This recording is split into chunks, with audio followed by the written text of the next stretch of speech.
Roll call. Chisel. Here. Neal. Here. Olson. Here. Luce. Here. Zittergruen. Here. Hadley. Here. Johnson. Here. Okay, is there anybody who'd like to approach the speaker with something that is not on the agenda? Just state your name and address. Kate Scott, 405 East Broadway. Mayor Bresky, you suggested the last meeting we start with a positive. I attended the Nordic Choir concert, final concert a week ago. This concert, through a mix of music, was a celebration of community, acknowledged successes and losses from the last week, followed by group celebration. Simply beautiful.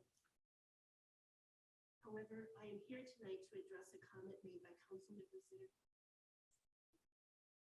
I quote, "I am in favor of the MOU also because the changes reflected therein and that we are asking for. I think that's the way society seems to be trending with so much, and that maybe many communities, including our own, have too much commercial space. I can't begin to put into words how hurtful this is. With so much retail moving online, maybe many communities, including our own, have too much commercial space. So hurtful, especially after the stresses of the last few years. This statement is in direct conflict with the city comprehensive plan, updated months prior to COVID. Continued efforts to maintain and improve the central business as the principal retail center of the city will be encouraged and supported. I ask two things of council tonight and city staff. First, I ask that a retail analysis study be conducted, identifying ways that can continue to improve our central business as the principal retail center of the city, identifying ways to encourage and support retail. Second, I ask that you make connections with our retail district. I see a disconnect between what happens on our main street and what I see discussed at council. I invite all of you to shadow my staff and myself or another business for a day or two in order that you can see how much locals and tourists alike love our quaint, historic community. I ask that you understand who we are as micro retailers. Myself, I opened Dragonfly Books 11 years ago and was told independent bookstores were dinosaurs and dying. This is so far from reality. Starting from scratch, I built my business up and have expanded. I have 8 employees and do over $500,000 in sales annually and continue to grow. I'm a dinosaur. My business is dying. Not true. We have over 32 specialized retail stores in our downtown historic district. Together, we weave a tapestry of offerings that make Decorah unique. A diversity of Main Street shops is necessary for strong tourism. To make a statement that maybe our community has too much commercial space is ignoring the fabric of what makes Decorah. Don't give retailers a reason to relocate. Don't kill what makes Decorah us. Give us hope for the future. Thank you very much for coming forth with your comments. I appreciate that.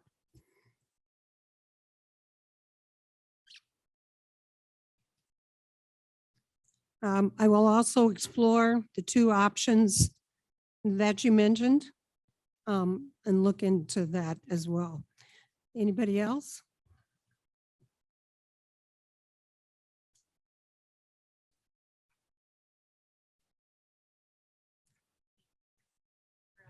Please state your name.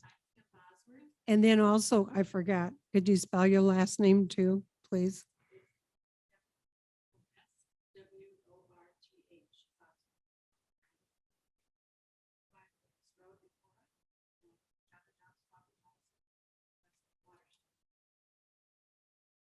Downtown Decorah presently has beautifully maintained historical business district with retail shops and welcome our local residents. Our elected city officials from past generations did an excellent job putting in place appropriate zoning codes and ordinances to maintain safeguards that ensure that it stays. As a business owner, I'm concerned that our present commercial retail space continues to thrive as it has over the years. Tourists have told me over and over how much they enjoy our business district because of its vibrancy and its variety. Our locals appreciate being able to buy local and park near the store they need to go to, especially those with health and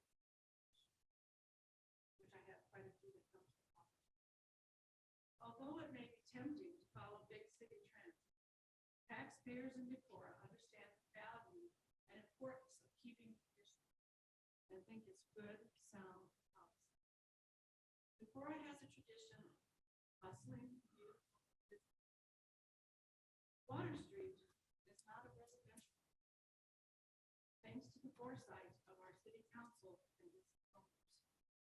My hope is that our present council will maintain our business district, including the needed parking for residents and tourists, and look for other, more appropriate options when faced with discussions of new trends and outside influences. It is crucial to be careful when solving one problem, not to create a new and new. Policies are put in place for obvious reasons. I hope city officials, including the Planning and Zoning Board, will exercise good judgment and ethical trust in upholding the current zoning codes and ordinances. Breaking them and making exceptions. I'm proud of the beautiful historic created in Decorah since I've lived here the last 40 years. May this tradition be valued and safeguarded. Thank you very much. Is there anybody else who wants to speak before the council and on an item not on the agenda? So you state your name and then spell it and what your address is. Good evening, I'm Christopher Hick, last name H-I-C-K, live at 9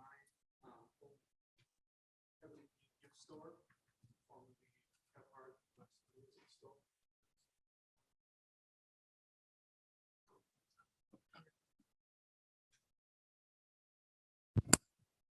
Thank you. Am I okay just continuing? Yep, you're fine. Thank you very much. I want to say first, thank you for giving me the opportunity to speak. I am definitely, Linda and I are definitely not in favor of the apartment complex, whole business that's being kicked around in the area. We very much appreciate having a community like we do right now in Decorah. Basically, we have a great deal to offer in Decorah. We have a lot of scenic beauty around this area, which draws people for all kinds of reasons, kayaking, fishing, whatever. But a big part of this is our community and the downtown especially. People comment all the time how friendly this community is. People are free to share. If you're looking for this, go down the street to this, that kind of thing. They said there's many people who have commented to us in the years we've been here. And we had a business on College Drive for 5 years. Linda's been in business many years longer than that in another community, but moved here and we met after that. So I've been in the community for a little over 10 years. We are glad to be here. We see a lot of possibilities here.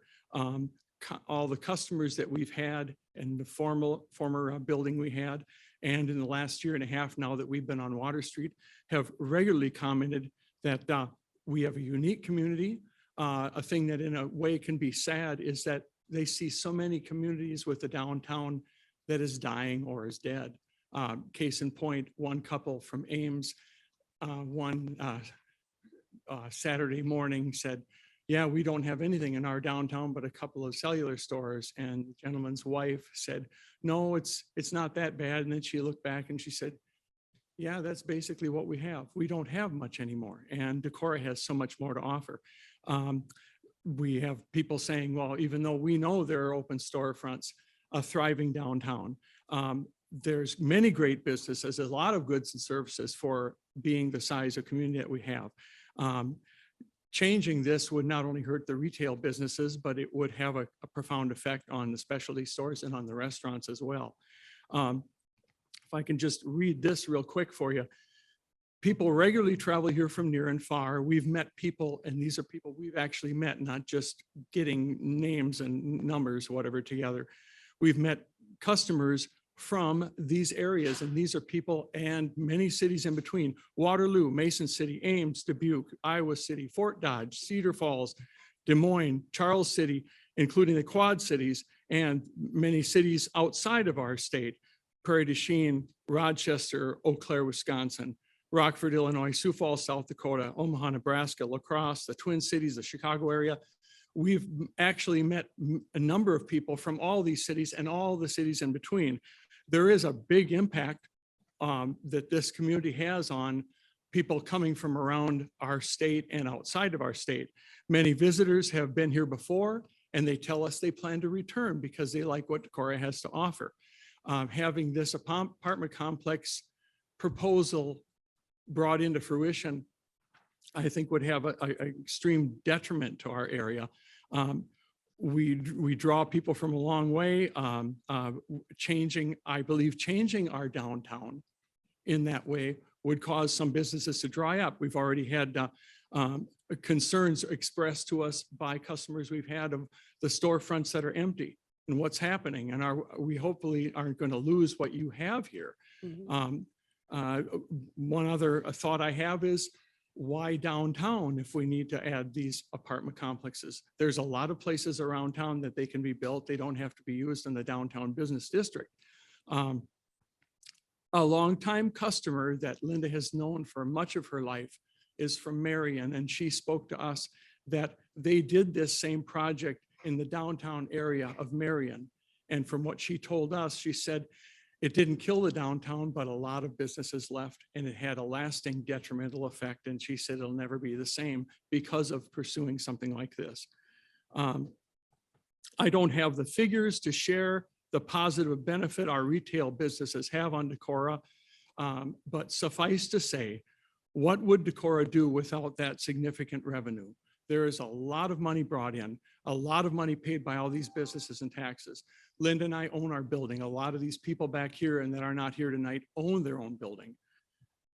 Many of our businesses, our business owners, own their own building. These dedicated people work very hard for long hours and have sacrificed so much over the years, not only to serve their customers, but to contribute to this community. This apartment building project would do a great deal of damage to the city of Decorah's downtown business community. And I implore anyone who is in the voting or anybody who's part of this the process that would be speaking in favor of this to really reconsider this. I'm not saying that you can't do it, but I don't want to see the downtown in the short 10 years that I've been here and fall in love with. I don't want to see that die. Thank you very much for giving me this opportunity. Sure. Thank you very much. Mayor, can we ask questions when they give? Not at this time. So we can't really have a conversation. No. I will encourage, in relation to all the conversations, for everybody to continue to monitor, watch the news, watch when there are, whether it's P&Z meetings or Board of Adjustments, and reiterate what you have to say at that time too. So, thank you. Okay, consent agenda. Oops. Sorry. Zach Kern, 504 East Water Street, KERNDT. I'm here tonight to talk on behalf of Winneshiek Raceway. I guess I don't know if I'm coming to ask for permission or get a little guidance.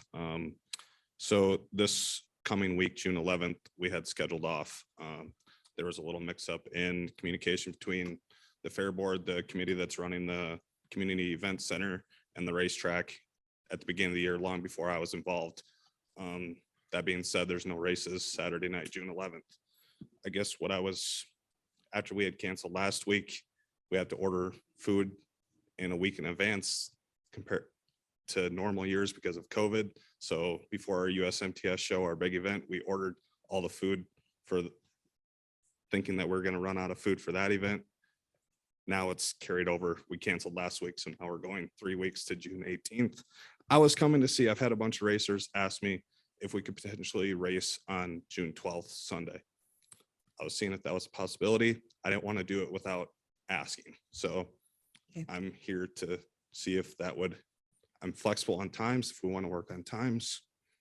But the end of the season is August 27th. I don't want to go past that. So it's hard for us to do double features the way that our pay is set up. So it's hard to do that. So I'm here to see. It was an open weekend. I know we can't do Saturday night, but if we could do something Sunday, would that be a possibility? Travis, can you give guidance on that, please? Yeah, so guidance to the council, it is a public comment item, so there can't be approval or denial. Okay. But with the racetrack and the MOU itself isn't required for their operations. So that's basically just so everyone has the same understanding. Here's what we plan to operate. So while the council can't vote in the affirmative or vote to deny, the council could look at Zach and say, or you could provide your own insight into those running races on Sunday, And I don't but you expect, can't vote. Can we talk about times? Can we talk? I would say up here, a good rule of practice is during public comment. It's not a back and forth between public and the council, but deliberations across, if the mayor awards it, So would we can happen. close public hearing and then discuss it amongst the No, council? you would do it while You he's stay still there. on, but you just wouldn't be able to talk back and forth. You're not supposed to, correct? Okay, just to clarify, is that a week from Sunday? it's this Sunday. It June- is this June Sunday. 12th. Okay. And remind me why they can't race the 11th? We have the event center is taken up by a wedding. Thank you. Okay. 11th. I'm like, Okay. Yeah. I'm like, All right. So the question is if you would allow the racing on Sunday, the 12th. Sunday afternoon type thing? Is that what we're talking Yeah. about? I was thinking. Yeah. So I know They could have he's it standing Sunday right there, so afternoon. the She said, I was gonna council say, can it's a little- discuss. As I mentioned, I'm flexible on times. I think for one, I'm so impressed with the Can- communication we've gotten. Is she from- supposed to say anything or just nod or? No, he said we could You- talk. Yes. Okay, that's okay. conversation. Yeah. I'm just clarifying. I think communication's been excellent with track this year. I think the relationship has been good. I think we're gonna get a lot of pushback if we do something on Sunday night, Mhm. but I do think if we did something Sunday afternoon, but I'm curious what other fellow council members. I wouldn't have an issue with Sunday afternoon. I think that'd be kind of neat. Yeah. I'm good. Sounds like generally speaking, it would be good for Sunday afternoon. Okay. Is that, you said you were flexible with hours? Yeah. That's okay. We're trying not to look at you and not talk to you, but Now, you know what Awkward. the consideration is as far as going into the evening. Yep.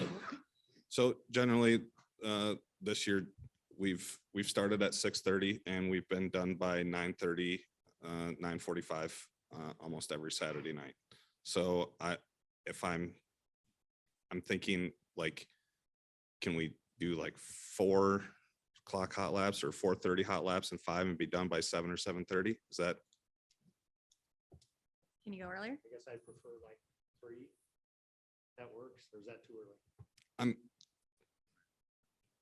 thinking that's Well, probably too early, but I guess, I know some of my fellow council members are sensitive to how the noise would occur during dinner time. I am just grateful that it wouldn't be dinner time and bedtime in this scenario. And I guess, I appreciate that much flexibility. I'm in favor of this proposed schedule that was whispered from the heavens. I think it'll work. And I think as long as people know it, this is an exception, not the norms, because it's a relationship and we have a community that loves races and we have a community that is irritated by races and we want to honor the relationship. I think it's really good communication that's going on and I'd be okay with it. It sounds like the consensus has been given. Is Okay. that all I have to state? I will schedule a Okay. time and it will be no later than the start of the races. I'll work with the drivers and see what their consensus is. And we'll start no later than 4:30. Does that work? I don't think earlier is gonna, if it's earlier, I'll just won't do it. Well, you've heard. And the it's not because of you, it's just, I don't think that's gonna work for the 70 people that we're gonna have coming in. Well, you've heard the consensus of the council. So, Okay, all right, all right, thank you. thank you. All right, consent agenda.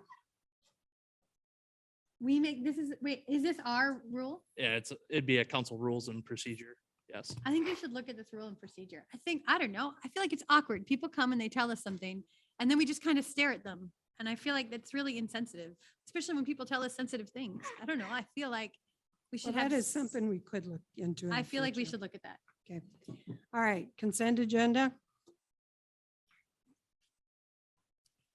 Okay, item A, minutes of the May 16, 2022 regular meeting and May 23, 2022 work session. Item B, claims. Item C, Art on Washington special permit. Item D, new application for Class B beer permit, Pizza Hut number 4319. Item E, Skyline Lanes tax abatement. Item F, fiscal year 23 cigarette tobacco vapor permits. Item G, amendment to Skyline Lanes Class C liquor license with Sunday sales, new ownership. Consent agenda for approval. Second. Moved by Luce, seconded by Olson. Discussion. I just have a question about Skyline Lanes tax abatement. It's very similar to the residential, well, abatements in general. The rules are all set by council. The border is set. You either meet the rules or you don't. And so you fill out an application. If you meet the rules, they get placed in the consent agenda. That is why item 16 is listed separate. Okay, thank you. Do businesses know about the closure on Washington Street? The one that was announced today, I did see Decorah News pushed it out. I'll make a note to push it out on our, Jeremy, did you push it out on social media? Yeah, for the Washington, art, I'm for sorry. the, for the arts. No, So they haven't been notified yet? no. Oh, that's a question. Okay. Yeah, no, I'm asking a question. She's asking a question about. Okay, the so once arts. it's approved, then we notify businesses? Okay, Correct. Sorry, I was thinking Hively tomorrow. Yeah, I was. nope. too. I hope tomorrow they know. Okay. Is that how we've always done it? I think on a Saturday, it seems appropriate. The kinds of businesses that cater to walk-in business would probably be happy for a big event. And many other businesses that just are open during the week probably don't care. No, I get that. But sometimes a business has like anticipated, like, I need to be in front of my store to do blank, or just so that there's communication. but- Deliveries. Yeah, things like deliveries, that. that kind of thing. So just to be cognizant that they know these things are happening would be good. Any further discussion? Roll call. Luce, Aye. Olson, Aye. Chisel, Aye. Neal. Aye. Zittergrun. Aye. Hadley, Aye. Johnson. Aye. Motion carried.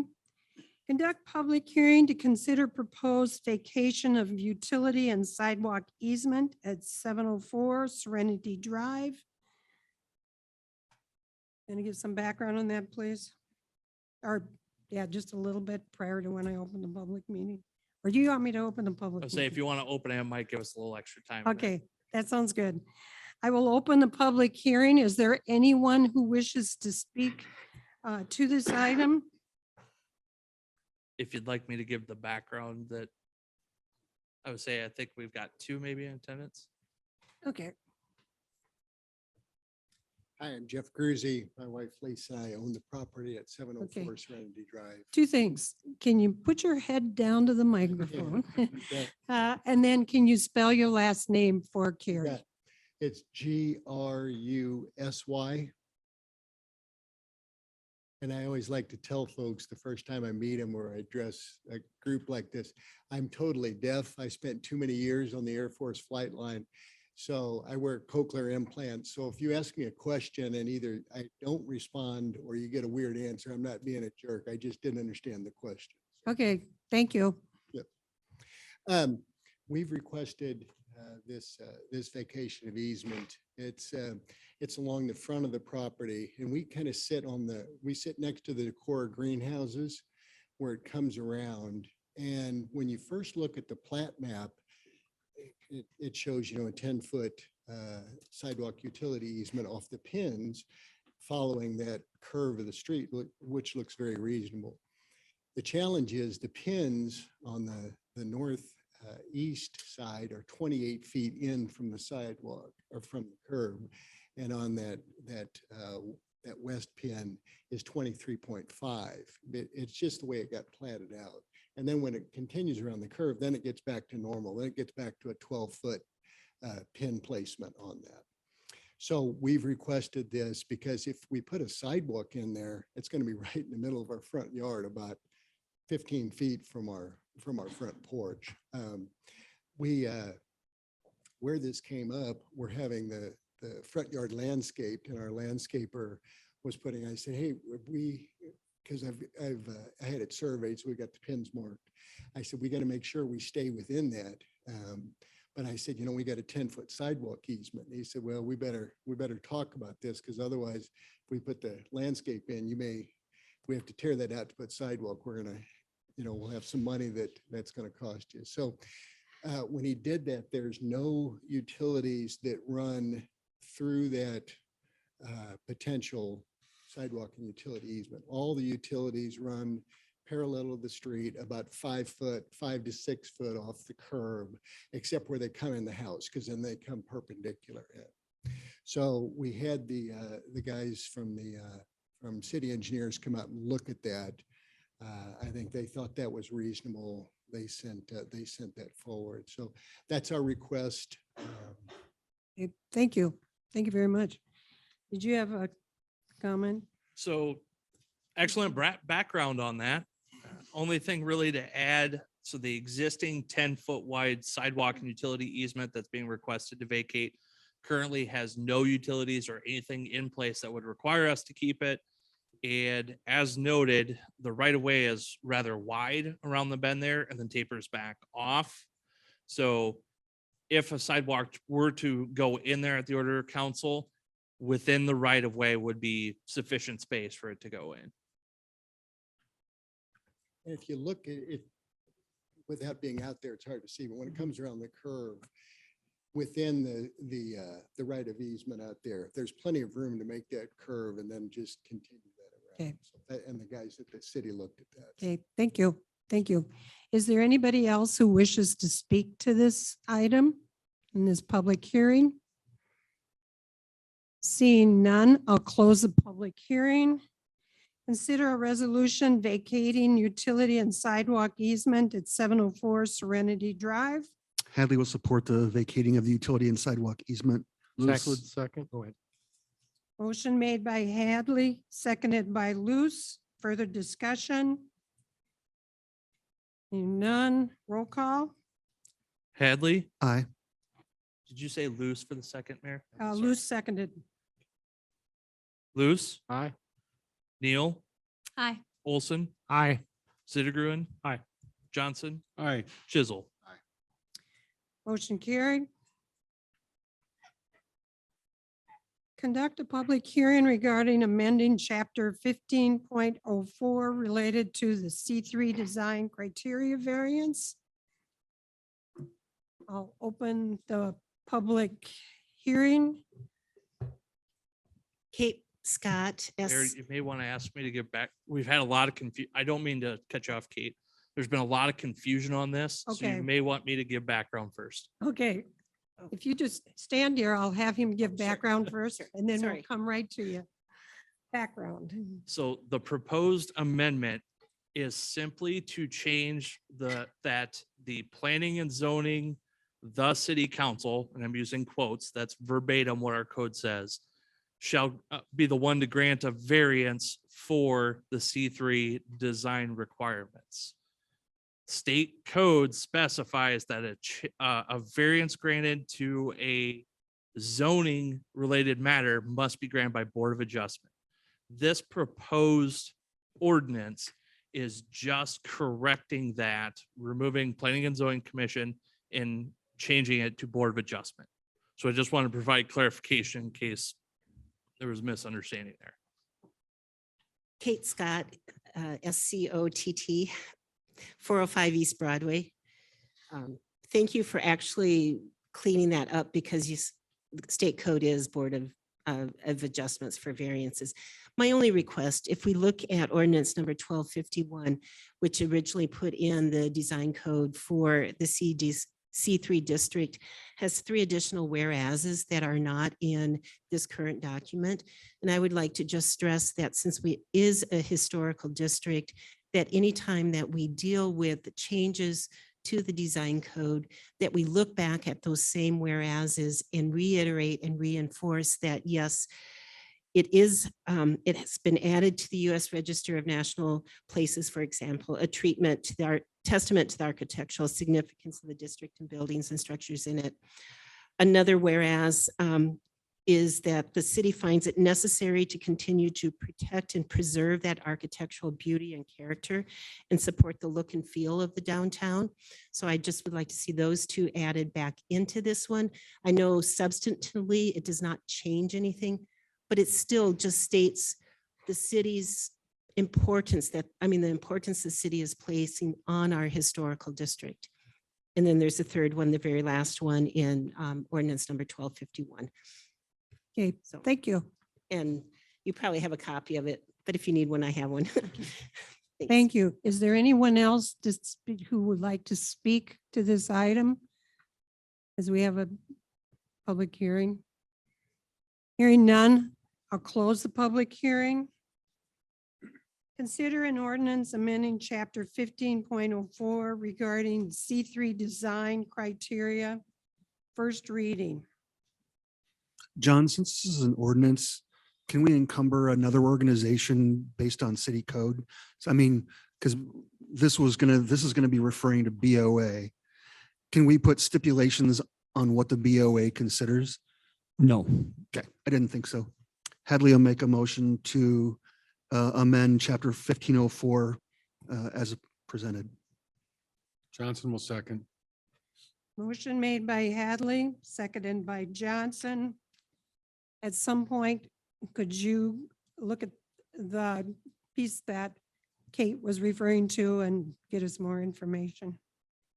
And that does not relate to, I'm assuming, this discussion. Genuine. I think she was looking for the whereas, which is the grounds for the council to approve an ordinance added before what's actually ordained. Okay, I just was confused.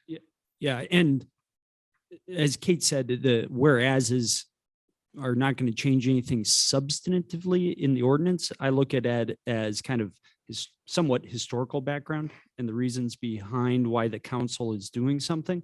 Sometimes our whereases are a paragraph. Sometimes we provide more. I know I always say, if there's a public hearing and we had to publish notice, you cannot change anything substantive in an ordinance. The nuance here is what Kate is asking is not changing the language of the ordinance at all. And what's been published, it's just adding these whereases that for historical purposes. And basically, if I'm correct, Kate is she wants to carry forward the whereases from the original ordinance that set up this part of our city code to this ordinance that's amending it and really correcting this oversight. I don't have any issue if you if the motion to approve this ordinance requires that the former whereases be put in here, but I don't know if you want to see those whereases in writing, so you know what you're approving.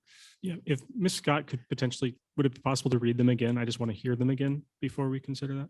Or I can read them if you want me to come get the piece of paper. I have them too, if you want me to read them. Maybe quick question for John, since they're not substantive, not part of code, could council approve the first reading of it? And Mm. then it be incorporated into the second, third reading? No. Now I'm getting out of my comfort I zone. know. Why did they go away? So there were 6 originally, right? In the 2151. I drafted it. I just didn't, I mean, I included what I thought was the minimum to provide background on it. So I don't, can't. So they even were say- in 1504 before? Well, not actually in the ordinance itself. Well, they're not in the substantive ordinance that gets codified. It's the whereases, and we don't codify the whereases. So it was in the original language of the ordinance is what I understand Kate's saying. Yeah. Kind of the reasoning behind why we do things. But we're Correct. voting to amend 1504. Again, the whereases were in the resolution the last time it was amended. So that's, Right. I think that'll clear the confusion Yeah, up. yeah. And Randy's got a copy of ordinance 1251. So when we amend an ordinance, it gets a new number. The existing ordinance is typically repealed by the new. That ordinance always exists. Key difference here, ordinance is different than code section. So once it's codified, what Kate had referenced or what confused me at the start was she referenced code 1251. But it's ordinance. It's ordinance Yeah. 1251, city code section 1504. All right. Are people clear? Yeah. I would like, go ahead. No, I was just gonna say, I mean, I feel like if the 3 whereases we have aren't conveying enough of what I think community wants, I don't think there's any harm in putting in the 6 that were there. Do we publish the whereases in the newspaper? No, not usually. I mean, I might provide a little bit, we might provide a little bit of background, but that's not the verbatim part of the ordinance we're concerned about. And when I say that, I'm not trying to say you shouldn't read the whereases, you should. And if they are totally against your reason for passing something, you should change that. Okay, so we do have a motion and a second. So would we have to amend the motion to include the other whereases? Was that what you'd like us to do? If that's what you want to do, I think the motion needs to be amended. Okay, If that's what the person who made the motion wants to do. The person who made the motion is confused by all the other red things in the Oh, document that was handed to him. So take the cleaner one, and you can I pass. me will. back Is that my this notes. one? Yeah, there's the cleaner one, and then you can pass me back all my notes. too.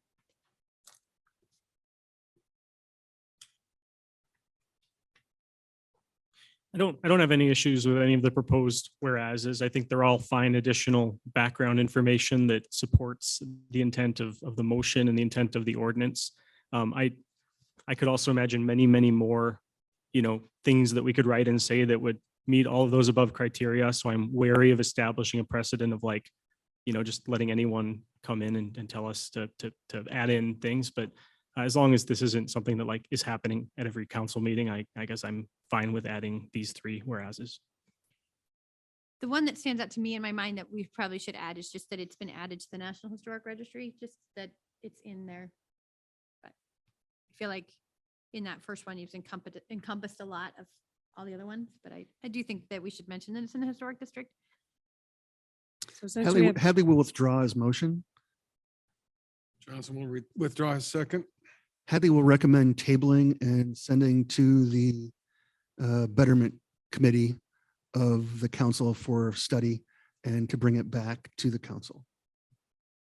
If we still got to clean up code to be in compliance, right? Or we'll just No, do it. I'm tabling I'm asking to table the motion or the item. that was your motion Yes, my motion was to table and Okay. send to committee.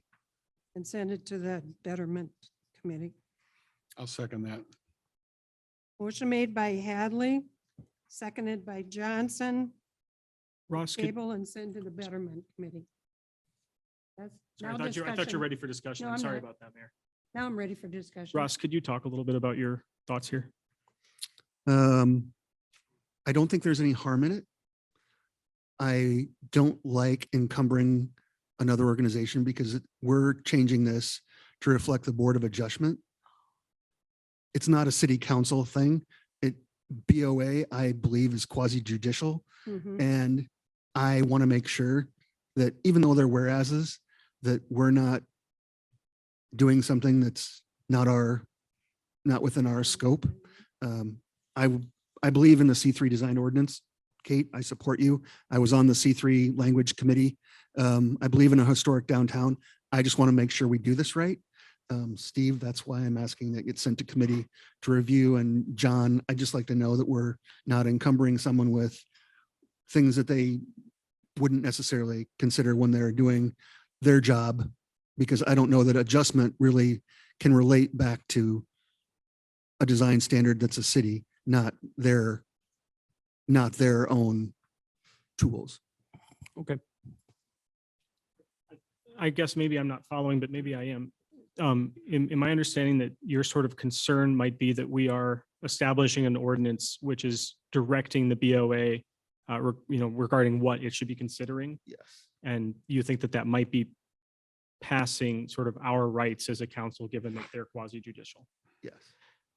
I'd appreciate if John could provide some clarification on that. Well, again, this is what we're doing with this ordinance is making it compliant with state code. And I'm just guessing here, but when this was written, I think it was probably just a mistake. Well, I'm not sure, but it was either a mistake, the way it was written, because it said planning and zoning and city council, or it was done a way that the Iowa Supreme Court would not now approve of. And, that comes with case law, but that actually goes back to the Holland versus City of Decorah matter. That's And why I want to yeah, have it looked and at. I really don't think those whereases are going to change much. I mean, really, if I had to put a whereas in there, there was another one in there. Now that I think about it, it'd be whereas to make this section of the city code compliant with state code, we need to amend the variance approval process. That's really your background note. And I think that's what was in the background notes. The rest of the whereases, again, it provides historical context as to why we have this whole design criteria process, and I'm not discounting that, and that nothing in here changes the background. Again, it's just kind of correcting something to make it compliant with state code as far as who approves the variances. So If all we change is the word city council and P and Z to BOA, that's the intent here. I mean, I think I Then- changed the then I'd be sentence. good with it. Yeah. Okay, so you have a motion and a second to table and send to Betterment. Any further discussion Well, on? I just want to ask then if you made the motion to withdrew your motion and then made a motion just to change that and leave the 6 whereases, Right. you'd be okay. Yeah, I would. Except you As long still as, got it. as long as we're legally good with it. Yeah, I don't, like I said, normally I wouldn't want to change anything in the But ordinance. it wasn't how it was presented to us. And that's why I was. Yeah, and that's what, I guess you've got to feel comfortable with what's written in there, even the whereases you should. And if you wanted, Betterment or anybody else to just review it, write it up the No, it proper sounds way. like Steve doesn't want to have a meeting, which is fine. And so I love meetings. I just want to say that for the record. I will then withdraw my second motion. I will take Councilperson Shizzle's recommendation and make the motion that we adopt You the, withdraw your motion. I You did. Withdraw his too. He did. Okay. I just want to know. so somebody who's- else could, who's so on somebody else, you bring it forth, Randy. first? Okay. All right. Third time's a charm. There'll be no more motions for me tonight. I'm not even, I'll just vote. Okay, so we're back to nothing at the moment, okay? I would would make the motion then to amend chapter 1504, changing it from planning and zoning city council to the board of adjustment. Loose with And- second. Keeping it the way it is. really. Okay, we have a motion by Chisel, seconded by Luce to change it to Board of Adjustment versus City Council. Any further discussion? Hearing none, roll call. Chisel, Aye. Luce, Aye. Olson, Aye. Zittergruen. Aye. Hadley, Aye. Johnson, Aye. Neal. Aye. Motion carried. Thank you. Consider resolution to set public hearing on Quick Star site plan. And some information on that? Yes, so Board of Adjustments has not, the findings of fact based on their case hearing are not complete yet. They do have a special meeting slated for Wednesday to approve those findings of fact. So council can't take action on the actual site plan. However, council can set a hearing for a future date for consideration as well as site plan approval. Given the amount of public interest with this project, I would propose council pick a special meeting date the week of the 20th. Can it be the 20th? It could be. Council So rules that's also the city specify if we hit council. 10 o'clock Oh, PM, we gotta that's a call ca- it a That's a night. council meeting. Oh, sorry. Yeah, and that would give at least. Yep. Well, there is no publication since a public hearing on a site plan is not legally required. There is no legal publication requirements, but we are still trying to correspond that timing with our typical zoning publications.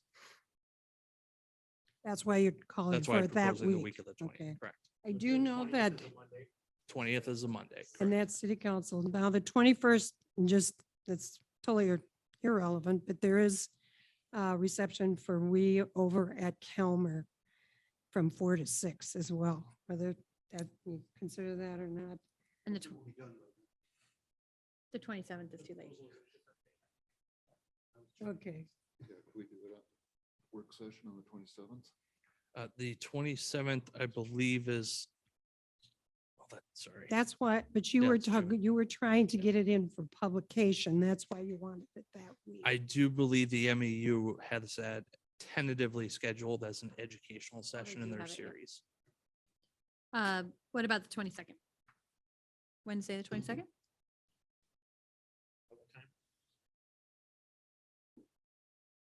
That's open. Like 5:15, 5:15? 5 o'clock. If it's just one issue, maybe we should start later so people can have dinner and come here. I don't know. I know it'll be a long meeting, but it's always good to eat So we could do first. 5:45. Hmm. I'd be all right with 5:45. So the consideration is Wednesday, June Randy won't be here. 22nd. I make the point from 6 o'clock Tuesday morning until late Thursday night. I'd be coming in by Zoom as well. Can you come in by Zoom? That's an awards night for our company. Um, So If unless the, you want a bunch of drunken. Well, the Is there other a- thing, but you wouldn't, Can't do it before because of publication.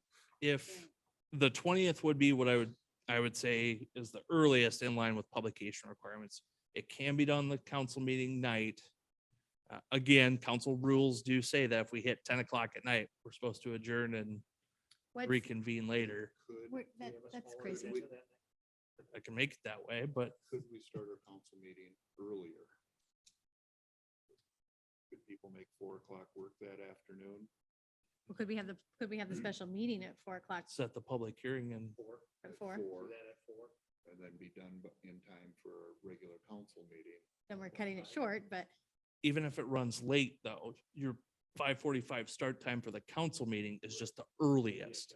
oh, okay. So you can actually convene the regular session at 6:15 or what have you. That's a good idea. I oppose a 4 o'clock start time. I think that would make access issues for a lot of people who have day jobs. I mean, I want to make sure the public can come to the public comment. You oppose, not propose. Oppose. Oppose, Yeah, okay. thanks.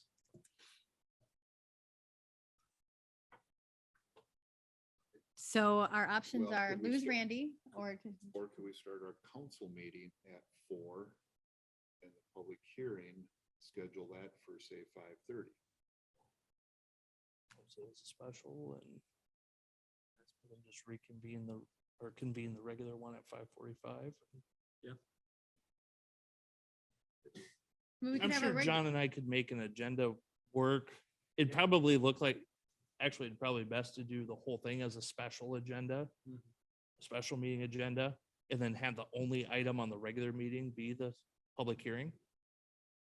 And then that way that just gets called to order as soon as the special meeting's over. We don't have Okay. anything else, any other public hearings scheduled for that night, right? Did we say? You didn't say yet. I said, yeah. Well, Okay, so you what had- you're considering is making our council meeting a special meeting. And then our regular Yeah. meeting is the quick star.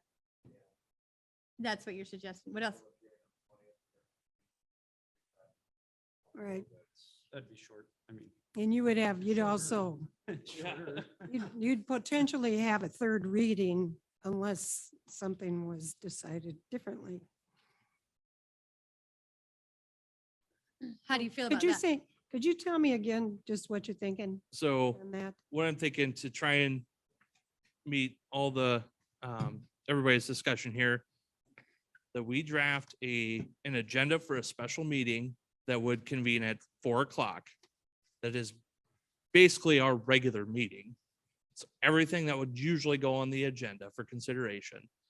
And then the regular council meeting agenda, which would convene at 5:45 or anytime thereafter, would only include the quick star public hearing, site plan public hearing and consideration.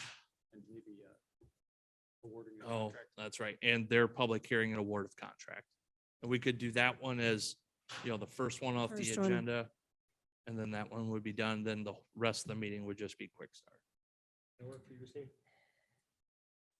I mean, there are 7 of us, but yeah, personally, I think that that's better. I'd like it if we could find a way to indicate to the public, what time roughly they should be here if they do want to be part of the public comment. I mean, if That's a good obviously, if idea. they get here at 5:45, they won't miss it. But I just don't want them to get here at 5:45 if this thing's not going to start till 7. So I guess once we know what the agenda length is, maybe that would be more for the special meeting. Maybe that would help. Yeah. I think this is, Those this are is, a- always ballpark guesses though. I know, this is a good way to get it done. And then we tell people, you might see the end of the special council meeting, but if you're here at 5:45, you will be present. Is that accurate? We wouldn't start early, that 5:45. Right, you can't start That early. can't start early. Thank you. Okay, So thank you. that is I think the- that's a pretty good compromise. If we're in the middle of that special council meeting, can't we delay that till afterwards? After we get done with that one, we start it at 5:45. Finish the other. So you can adjourn to a later date and time, which could even be that that day, night, yeah. later that night. So that way people know to be here at 5:45 and we will begin at 45. Yes, can. Okay. You can. So it, I'd still say, try to make that agenda light so we can maybe eat. so theoretically, you would be setting the public hearing for 5:45 on June On 20th. Monday, June Okay. 20th, correct. Okay, So do we all this? well, it's a Just- resolution, Just setting the public. just a hearing. public hearing. All right, I will make said motion to set the quick star site plan public hearing for June 20th at 5:45. I will second that motion. Motion made by Chisel, seconded by Olson. Any further discussion? Hearing none, roll call? Chisel, Aye. Olson, Aye. Luce, Aye. Zittergruen. Aye. Hadley, Aye. Johnson, Aye. Neal. Hi. Very good.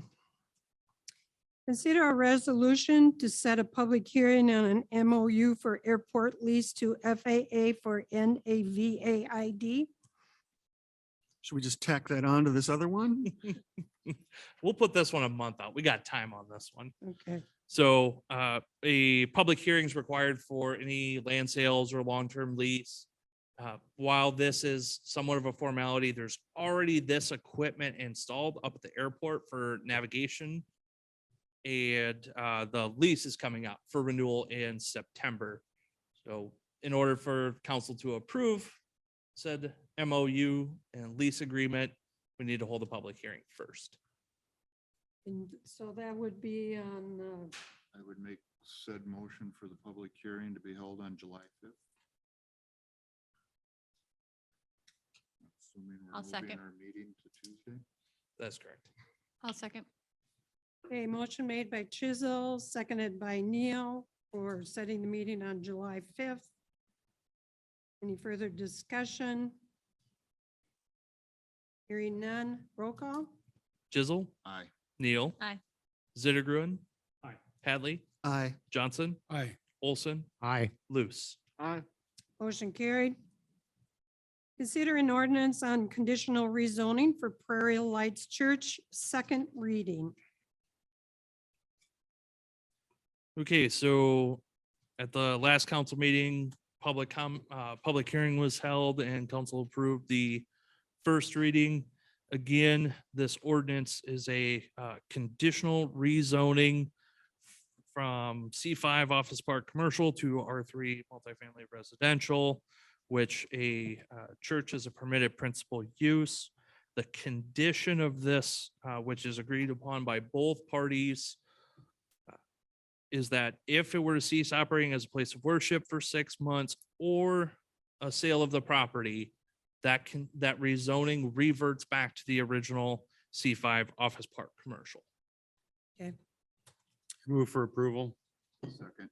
moved by Johnson, seconded by Chisel. Further discussion? I would encourage my fellow colleagues to still vote no on this. $40,000 is what it's going to cost the city every year, and taxpayers who are still paying the debt on the original promise of an industrial park. I think it opens up a can of worms. I think now, do we say that any church that wants to go into the area is allowed to do that? And we start to lose considerably more property tax revenue. So I've been pretty clear from the time this started. Obviously, I've heard from people continuously who don't want the church up there, but feel like it's a lost cause. But I guess I'm giving one more impassioned plea to vote no. Any other discussion? I just want to thank Emily for her comments. I understand that many people perceive this as us taking $40,000 in tax revenue off of Decorah's books, but that seems to me to be an overstatement of what's happening. If this church didn't go here, it would go somewhere else and it would need infrastructure and things provided for it, and they wouldn't pay property taxes. And, additionally, the other potential purchaser was a nonprofit. I mean, there's no guarantee that we're going to get taxes off of any property. If a nonprofit chooses to purchase it, it goes off the tax rolls. And that's not something that we can control. So I'm trying to treat this the way, I think about it like any other nonprofit, I guess. It would, and I could see that if we had a zoning ordinance that said churches were allowed in C4, 5 districts, but we have a zoning code that says no for a reason. That reason is because while it's not in our purview, we can't say no to nonprofits that are business oriented. It is detrimental to the city to have a bunch of nonprofits in their C5 area. And so to say that there isn't another place that church could go, that's not true. If it goes into a residential area, we aren't out the same kind of property taxes that we are when it is on our most valued commercial land. So we're not talking about putting a church anywhere in town. We're talking about putting a church in our most valued property tax land where we are able to get almost 100% of that land value off property taxes. Well, it's not actually our most valuable land. If the church were to relocate to Sports World, for example, that would be much worse. And I hope from that a we would tax say no to standpoint. that, right? I But- mean, and I hope that we would say no, right? Right. I think that we see communities around us who didn't say no to C3 churches and they're struggling. I think we have to, we keep bringing up this, what are we going to do with our C3 district, which makes me think we really need to be more clear with ourselves. If we are even thinking that a church should go there, I understand there is one there. That doesn't mean that just because something has happened in the past, it should continue to happen in the future, especially when it's detrimental to taxpayers at a time where we lose more and more property tax revenue. So again, it's not that the church couldn't go anywhere, right? West Side School may be vacant someday soon. There's land in residential areas that churches could go. And yes, they might have to buy property and rebuild it or build something new. But that's the nature of doing business, right? That's not our problem to solve. Our problem is to protect the assets that we do have and the resources that we do have to make sure that we're not causing some undue burden on our taxpayers because somebody comes to us and says, well, I don't have anywhere else to go. That's not a reason to go somewhere because you don't have anywhere else. Further discussion? Roll call? Johnson, Aye. Chisel, Hadley, Aye. Neal, No. Olson, No. Luce, No. Zittergrund. Aye. Okay, motion carried. I'll put the third reading on the next city council meeting. Discussion and possible action on offer presented to City of Decorah to purchase slots 1 of 3, 4, 5, and 6, Block 5, original Decorah. You have some So, information. yes, so state code would prohibit the city from acting the affirmative on this. As I noted in item 10, long-term lease and sale of city-owned property requires first a public hearing to be held. So the only possible action the council could take on this today formally would be to deny. Let's see. Also, as noted in my background notes, that state would also require that the outright sale of publicly owned land be at fair market value, which would require an appraisal on the property. That's a question for the mayor. I want to make sure that they have the information they have so far. I mean, if you are clear about what he has just stated, I'd like you to ask any more questions that you have currently. And then give me an affirmative as far as you're ready to have Kate speak. I'm not interested in selling the property or listening to reasons why we should at this point.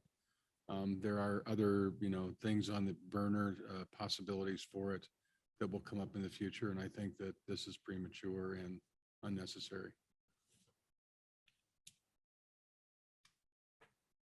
Yeah, if the only action that we can take is no, I don't feel the need to hear from Kate again today. But my lean is always towards accepting public comment until it gets out of hand. I think if Kate's prepared to speak, we should let her speak. I agree. I think, Okay. I assumed it here. Yep. It's going to be brief. Okay. Again, Kate Scott, SCOTT, 405 East Broadway. I didn't hear the same discussion when the memorandum of understanding with this exact same lot was taking place in terms of what is the market value of the lot. And so I'm very interested in learning what that market value of the lot is, so that the citizens of Decorah understand what we are potentially being asked to give up with a potential sale or transfer of that property. And I did want to say that developers have one vision. One developer has one vision of what can be done with that space of publicly owned land. And I, and perhaps others, have a different vision.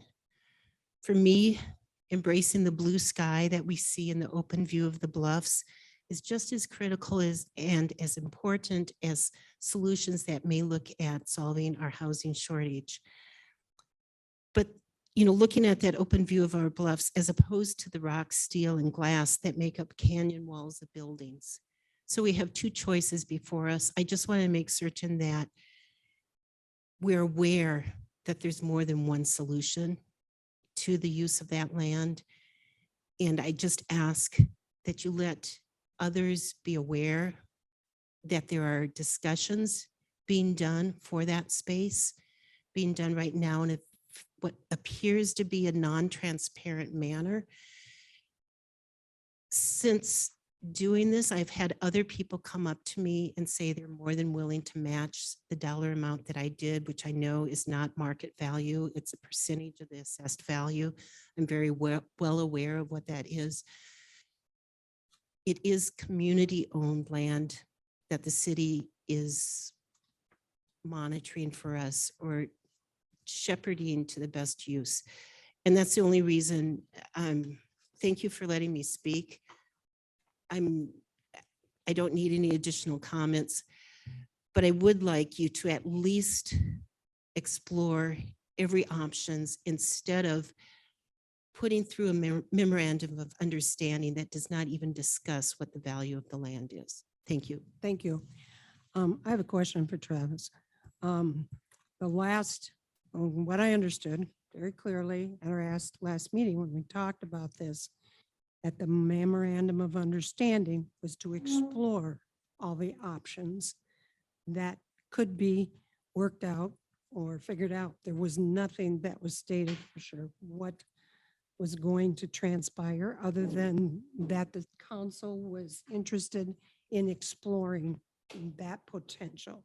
Is that correct? That's correct. The MOU is non-binding. Okay. What's in front of council right now is a real estate contract, which if executed could become binding. Again, and that's what triggers the requirement for a public hearing because it's considering the sale of city-owned property. Mhm. That's why I pointed out this requires public hearing. The MOU did not. Okay.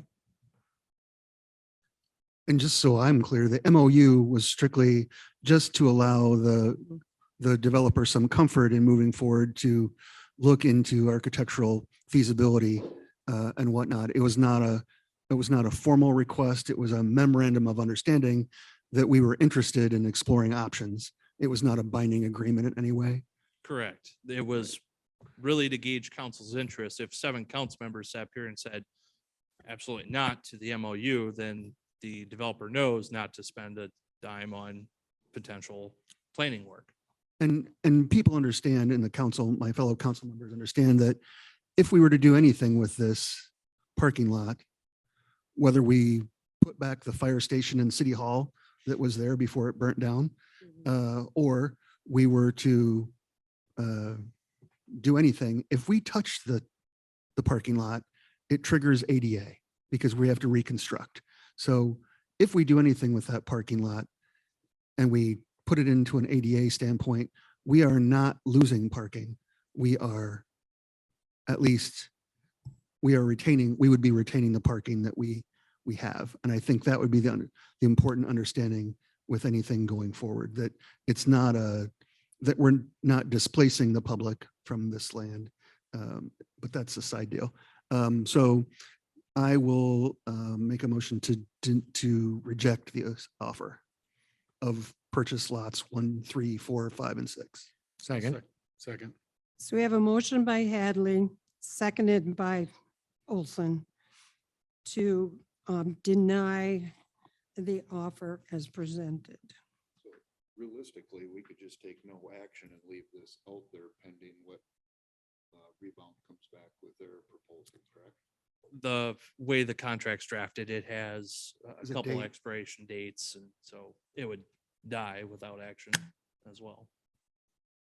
Could we I get mean, get a ultimately- statement out there in public to clarify what that MOU said? Because I got a number of calls from people concerned about this. And I tried to explain to them that it was a totally non-binding agreement and stuff like that. But I think there's a lot of question out there. That's a good idea. I'll just withdraw my motion, so maybe we can just let it die and not cause any more confusion. Does that mean we can't talk about it? No, but it just, Okay, I'm like, when we can talk and when we can't. And I don't even know if this is the appropriate time, but I do want to agree with Councilmember Olson here in that I think there's a lot of confusion about what this MOU is. And sadly, I think a misunderstood council, right? I think and that's where I wanted to have that discussion, right? Because I hear business owners downtown concerned about this building. And I don't know if they're concerned because we've mentioned that we might be removing the requirement of retail below housing, if they're concerned that we're putting housing downtown, or if they're concerned that we're going to lose parking. So there are these 3 big issues: parking, housing, and then retail, the redesign of our ordinance. And I think when we talked about the MEU, we put all those 3 things together, and it sounds like we're about to blow up the C3 district downtown. Yeah. And I think that perception is out there, and I understand why, because we talked about it all at once.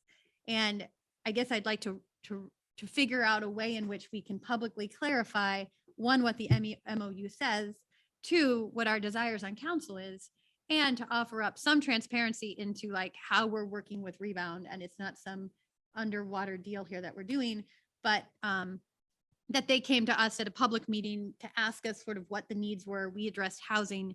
And I think one of the ways in which this has gotten muddied is that we were trying to clean up the ordinance anyway, right? We're trying to make sure that the residences that live below retail spaces are up to code, because right now they're not. We're trying to clean up the code for other reasons. And then this is happening too. And so I think people feel like we're trying to like do this deal in the dark of the night for this particular complex. All that said, I know we're probably not supposed to be talking about it because it's not about this land sale, but it does seem to fit in here. The more that we talk about this, I feel like the more we drive a wedge between us and our constituents, us and retail, because there isn't been a real clear, what are we doing here? And again, because I think we're looking at retail spaces underneath parking and housing and how to address those needs.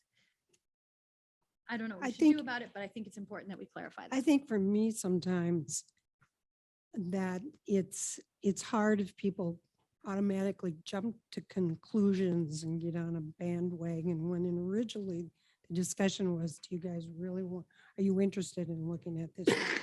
And that was pretty clear in our discussion at City Council. I think it's, Once it gets away, yeah. then it can mushroom into something bigger than what was intended. And actually, if anything did come, they would always have to be coming before probably P and Z or Board of Adjustment, or there would be a lot of discussion before anything would actually transpire. Yeah, and I think we know that in the same way that I think we have conversations in our head. We know our intention. But if Mhm. you're watching a council meeting for 2 hours and that's the only interaction you've ever had with a council person, I can see, like, I've rewatched our council meetings and, you know, sometimes you're like, what's happening? You know, I mean, I can see how people get lost and I don't know the solution, but I know it's a problem. And tonight, I think it's been very clear that our retail feels like we're doing things in a way that is not valuing our downtown. And I know in my heart that there isn't a person up here who doesn't think that downtown is vital to Decorah and wants to see that downtown thrive. Like, I think we all in our own way have like looked at the, sports world closing without knowing what was going there, and thought to ourselves, oh, wait a minute, what can we do? Like, what can we do? But I also know this apartment complex in our mind is something to do because we're going to put 40 people living downtown who are going to be like, hey, I'm going to go grab a coffee over at Java John's and I'm going to go, shop over at the Get Up and pick up something, or I need something to read. But we're not being very clear about that vision. And we need to be very Well, clear about what that vision we don't means. typically have that venue. Right, so which is really that's- nice that whatever is happening, you're just letting us talk. But anyhow, Okay, so by not doing anything negates the offer because It'll it's not expire. being, it'll expire. Okay. And perhaps if you want to look at something that would clarify as far as the MOU is concerned that we put forth, was that the request? Yeah, I think you were asked, Travis, if you could, by Kirsten, you were asked if we could clarify what the content of the MOU was. So the Like public, something actionable or Like Just presenting something just to a the public so they would statement. understand exactly what was going on. We were just exploring that opportunity for more housing in downtown Decorah, which is a necessity we need to find for the whole city of Decorah. I think those are two appropriate ways to proceed. I think Emily has her finger on the pulse of a lot of why this has generated so much angst and confusion. Something she was gracious enough not to mention was, me unfortunately phrasing something in a way that I wish I could take back. I need to, think about exactly, how I said what I said 2 weeks ago, but I was trying to address the fact that it is challenging to be a successful retail business. And the ones that are doing it, I hope that we can replicate and encourage that success through our downtown, which is why I've been, a strong advocate for adjusting our incentive structures to our downtown district. It's why I've, done research into where we're getting the most value in tax dollars per acre. And, I think you all can guess that it's all along Water Street. That's where it starts and ends. I mean, smart farmers know that they should invest where they're getting the most return per acre. And I think smart cities do that as well. We need to replicate the successes of downtown. And I am interested in hearing any suggestion as to how we can do that. That's why I voted in favor of the MOU. If we can get more walking customers. I mean, one suggestion I have for downtown businesses, I'd be really interested in hearing from them if they could, ask their customers, how'd you get here today? Where'd you park? Or did you walk here? Did you bike? Are you in town for a little while? Are you visiting? I'd love to know more about that information because that would help us make these decisions. Given what we heard about the intent of this offer, just to ensure that we are thinking about this in terms of getting the most value for the public space that the MOU is contemplating. I think that's a reasonable intent. I certainly would never vote in favor of something that on balance wasn't, I think, in the best interest of the people of Decorah. This is their land that we're talking about. And so I would want much, much more than $9,000 in value if we ever do proceed to redeveloping that parking lot into something else. Okay. And just one more thing, Mayor. I do believe that we also need to do a better job of communicating the Iowa Economic Development Authority's downtown evaluation that we did, because it was mentioned that we should do a downtown assessment. We had a downtown assessment done that was sponsored in conjunction with Chamber and Betterment. This MOU and the infill housing was in direct response to that downtown assessment by the Iowa Economic Development Authority, and Dr. Lori's grant for downtown infill housing above retail also came from that. So it's a continuity thing, right? But I think we've gone out and done those things, but it would value this land much higher if you look at the study. Okay. Well, further discussion will be coming. Can I have one more question related to that? Do you, So one of can you the, do it like in a really condensed way? I'll just ask Travis offline. It's fine. It's really about the relationship between P and Z and retail space underneath a building. And how is it that we and the council can communicate, or is P and Z just going to throw something at us and we're just going to be like, yeah, nah, and then have to send it back? I mean, how does that work? Yeah. Is that condensed? That's good. So long story short, John and I had this exact conversation, last week again. It can go back and forth. It has actually historically, Decorah has had the council say, we want to see this proposed change. It does, of course, start with P and Z, but here's what council wants to see. What say you, P and Z?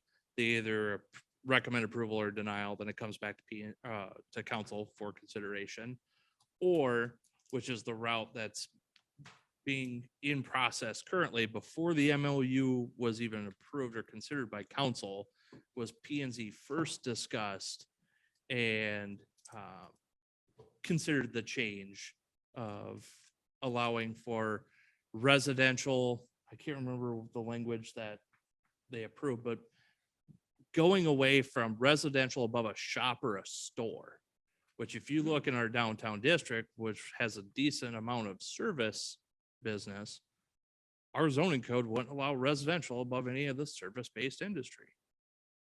I mean, like a yoga studio Or an account. or a Yeah. accountant. Anything that okay. doesn't sell a good or a good, in my opinion. But I mean, I believe that's what meets the definition of a shop or a store. But again, it also says above. We've got a couple of apartments on the north side of Water Street that are below those shops or stores, or even non-shop or store. None of those should be there either. So this was rectifying a section of code that in practice, it's not being applied today. Right. I think people, I mean, it hasn't even come up at P and Z, I know, but it's this idea that we won't require any kind of retail business or any kind of public space below. And we haven't even discussed at council what we want. And it just seems like there's two people trying to do two different things and a giant wall between us, and poor public is trying to figure out like who's thinking what and who's on first base. And I think it's confusing for something that important. Right. It's worth noting that that provision talks about just residential. It talks about just dwelling units. So it's only the residential aspect. The rest of permitted principal uses, I mean, there is a parking lot, the one next to the co-op, that's a parking lot. That's a permitted principal use. So I could buy a building downtown and tear it down, turn it into a surface parking lot, and that's permitted in Decorah currently. But very expensive. Yeah. But what I- Yeah. Right. $1 million parking lot. right, if the, Yeah. I get that. And I know we've discussed these things. I think what it is that we as a council, I think, have some thoughts about what that rewrite should look like. And we don't have a way to be able to communicate that to P and Z in order to not have a back and forth. Mhm. And I think. the you mayor's can probably like- individually as well. The other thing that we're going to be doing is, sorry to belabor this. That's okay. The other thing that we're going to be doing is having the North Alley redesign visioning sessions. And this piece of real estate does tie into that. So it is a much larger vision.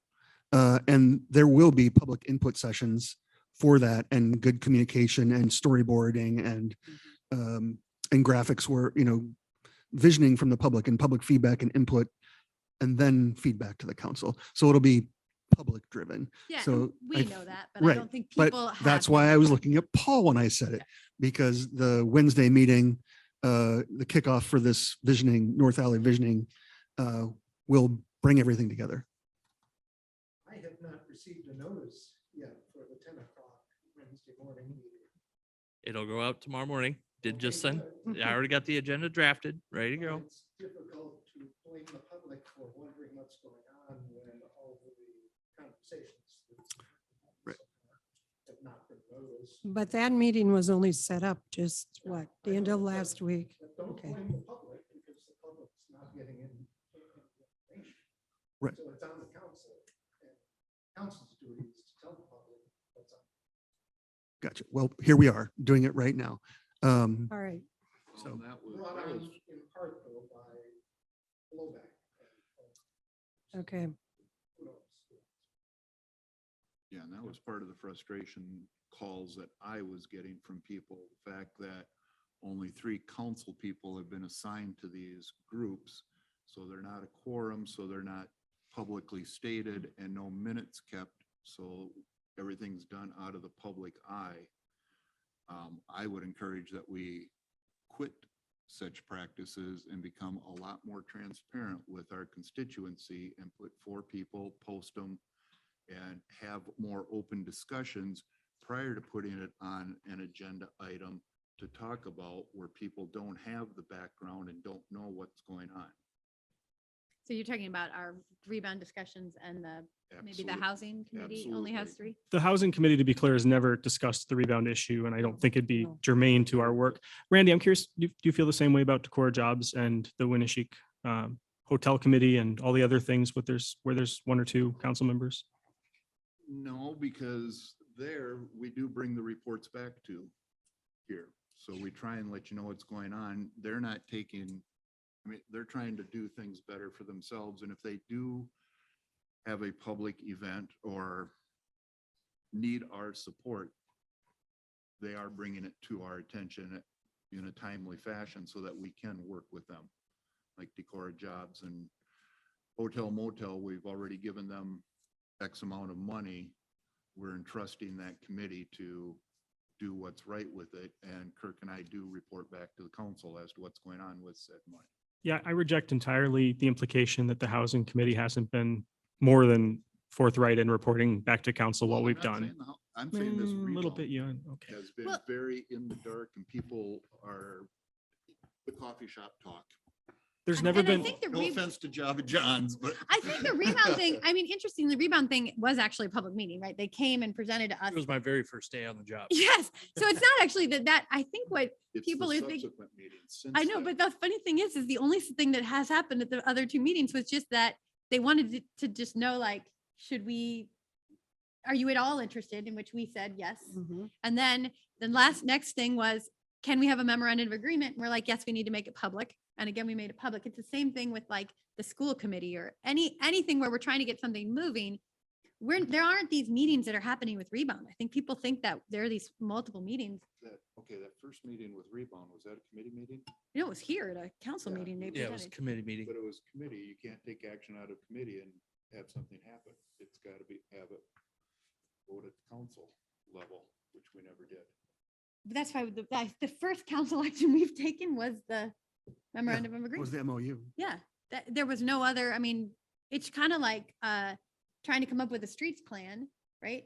We don't all sit at the meetings as they hash out a streets plan, but that streets plan gets hashed out and it comes to council, right? That was sort of what has just happened. Like the rebound came at committee and it still hadn't really gotten hashed out. They had to go do their own thing and figure out like, is this even what we want to do? They came back and said, yeah, we want to do this. We say, come to council. I mean, I really do think that the people think more has happened than has. I don't disagree with your statement. I think your statement is right on. We need to be more transparent and we need to be better communicators because I don't think it's happening. But then I also think that people think there's this smoke and mirrors going on with this that maybe isn't, especially in this regard. The MOU really was the first action we've taken and it wasn't really any kind of binding action. It was just to say, hey, we're thinking about doing this. But we thought everyone knew we were doing it because we already had a public meeting where we said we were interested in doing it. So I don't know how others feel, but. Well, my question, no, we don't need a motion. My question is, I'd like to continue. I'd like to know that, the questions and the concerns that you are bringing up, that we need to be more sensitive as we're going forth.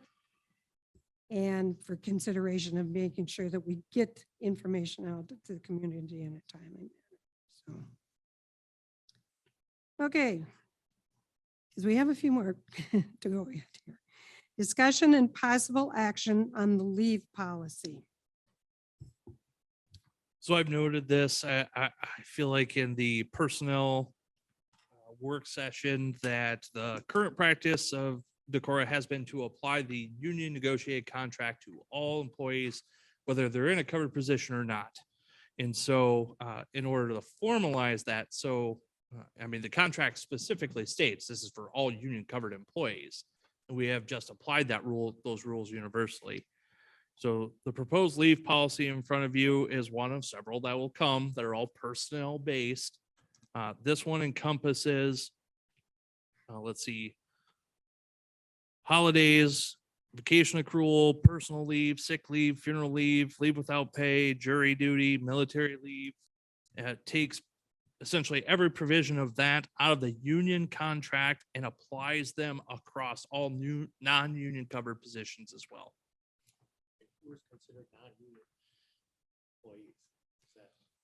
Primarily supervisory. We do have Parks and Rec and office staff as well.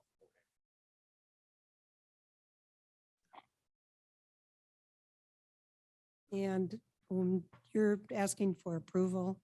Correct. This takes, you'll see, especially ones like these that are personnel related. A lot of these are going to come in front of council. This is a little bit higher level than just an administrative policy, in my opinion. Okay. Luce would move the leave policy for approval. Second. Motion made by Luce, seconded by Olson. Any further discussion?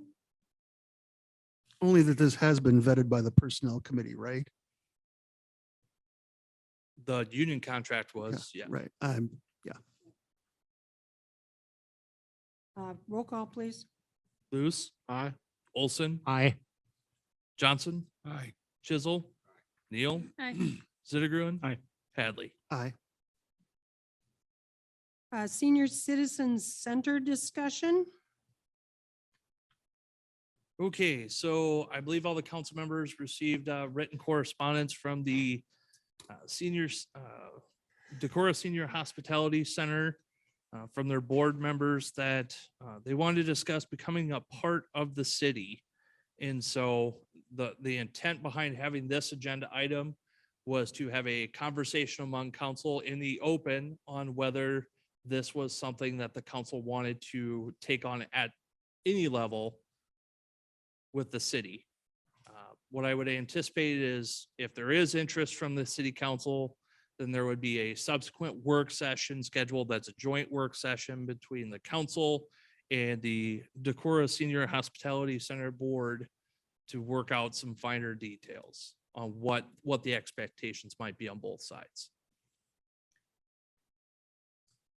I think this is an opportunity to bring a segment of our citizens forward as ones we can support and engage with and help sustain the efforts of. And I'm particularly influenced by the budget discussions and the levying possibilities for supporting such a thing, that the whole community could support it as opposed to just a small funding through a 28E. So there are any number of options that this could be discussed and play out. I did want to touch briefly on probably two far ends of the spectrum and one in the middle. One would be the city could simply say, yes, we will own the building and cover the insurance, which would be, I believe, to be a pretty significant cost savings to the organization on day one, because being absorbed onto our policy, which of course covers all city facilities, going to be a pretty small premium on that one compared to a standalone policy for the senior center itself today. And that could be the end of the city's participation. And then everything is it's a lease back to the group that says, all right, we'll own the building, but you're going to maintain it. You're going to cover all the operations. You're responsible for everything. We'll own the building, carry insurance. That's one end of the spectrum. All the way over to city own, operate. Right now there are two, I'll call them anchor tenants for lack of a better term. One is a church, one is the genealogy. Thank you. That they pay rent for the facility. So all revenues into the city, as well as all expenses. That's of course the way other end of the extreme where we own, operate the facility. And then there's an MOU or some other written agreement that says the group as it exists can still continue to use the facility under these terms. Then of course, in the middle, there's any number of options there. I would support what Councilperson Lewis said. I do agree that our seniors are a vital asset to our community.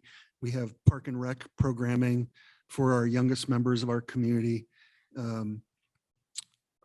I think that owning the building and supporting it and maybe having programming for multiple ages would be beneficial as well, because the programming time that the senior center uses may not fully utilize the building.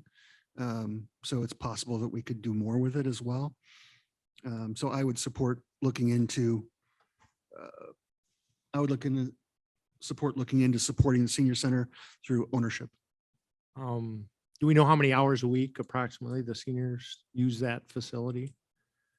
A I don't know ballpark- off the top ballpark? of my head, Sure. but I don't think it there are a couple of them in attendance tonight. I'd Okay, like to come up and speak at the, I do know in meeting with them, they do have actually a calendar of some events throughout the week just, even. state your name and spell it, and then your address, please. Sure.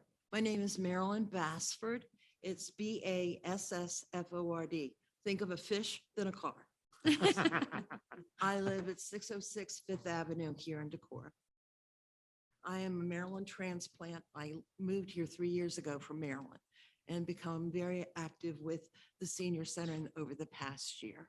The building is used, the question was, is generally used from like 9:30 till 5 every day. The church uses it Sunday morning. And then the other building is the genealogy, which is a separate building that's attached to the back of the building. We have grown from 20 members to over 120 in the past year. We have a goal of 200. We represent 25% of the population. These people, and it's not me. I'm a new person, but the people that are members don't come to this center and have given their lives to develop Decorah. We're just older kids that need a better place to play. Guys, that's who we are. And our activities have expanded and grown over the past year. We go from health to exercise to being creative in writing to, of course, card playing, which is growing leaps and bounds. It's just, we need a better place. And this is where one of the avenues is to be part of the city. We have concerns about that. I heard you talking about your MOU being unbinding. We want to guarantee that if we give you this building, that we are protected. We're not going to lose. There's a story about this restroom that was there for the city and it's gone. And there's things that worked with the park, with the scouts, and that's gone. We want to make sure that we're there. We are here. We're going to leave. We're going to eventually die, but there's more coming up every day. If you're 55 or plus, you know, you're welcome. And I think there's some here that are over 55. Steve and So, I You are qualify. welcome. I'm not. Any other, I mean, as you can tell, I get over passionate Nope. about this. Nothing wrong with, nothing wrong with that. I'm fully supportive of the senior center. My mom took advantage of it for years and years and years. Do they still serve meals down there? Is that No, something? they do not. Okay. And see, that's part of it. That was for NEI 3A had the meals being served. But when COVID came, the contract with the chefs left, the building closed. So now it's just us. It is a total volunteer operation. We have someone volunteering that does the Tai Chi and the exercise. Under the campaign that we're doing, I'm volunteering. Absolutely. And other women are volunteering as well to collect the money so we can improve the facility. So you know, what more can I say? Right. So I guess the only reason I was questioning it, how many hours a week you guys use it, was if we were to take it over, if there's hours during the week that you're not using it, could we be able to use it as a community center or civic center or something along that line for other I forms think, of classes yes, and things like that? Can be outlined. Absolutely. There can be obvious, seniors don't like to generally drive at night. Right. So the more evening Right, hours right. free than the daytime, I would say it's going to be used daytime every day. Okay. Yeah, good. but I would say some of the evenings, absolutely. That could be part of the plan or the sharing. Sure, sure. Yeah. Oh, thank you. Um, Appreciate it. Travis, if you're, what would your suggestion be as far as Say exploring? if we're in support of furthering conversations with the Right. board and coming to some considerations and discussions to get a point of agreement, of But- understanding. But part of it would be as if the city decides, there has to be a discussion whether the city would decide to buy that. Is that correct? Well, and absolutely, whatever. that's the purpose of tonight's discussion Okay, was to not, I don't want to say, I'm just gonna say, I didn't want to waste anyone's time by Right. calling a joint work session between the Okay. council and the senior citizens group to have the council members show up and say, I have no interest in this. And so this was to gauge the temperature of the water. I have a lot of interest in this. I think I heard my council members. I feel like. we should I do a haven't, joint session. actually haven't said a thing yet, but we did hear you on that one. I'd like to just say that I'm in support of this if this is the best way that our city can support, can support our seniors in addressing, their particular needs. I think that the parallel to Parks and Rec is a really helpful one for me to think about this. Mhm. I think city governments or governments in general are best suited at doing things that can't be done elsewhere. And so I do have some reservations about taking on an additional budgetary commitment and an additional infrastructure and maintenance commitment. If this could run successfully and maybe even better than a bunch of committees could run it by itself, I at least want to really understand what the city would be getting into as sort of fiscal agents for the city and people who are charged with paying attention to how we spend public dollars. I don't want to have this conversation without information about what kind of financial outlays, both initially in terms of deferred maintenance, if there are any, but also ongoing in terms of maintenance, what programming would be required. I really want to know the numbers before we, kind of commit to this, because it seems as if like every time we add a new program or something, well, maybe 10, 20 years later, we have to raise taxes just a little. I think this might be worth it. I'm just saying, I want to know the information. And so I'm asking staff to please maybe do some background work on, do other cities with their own municipal senior center, what are their budgets?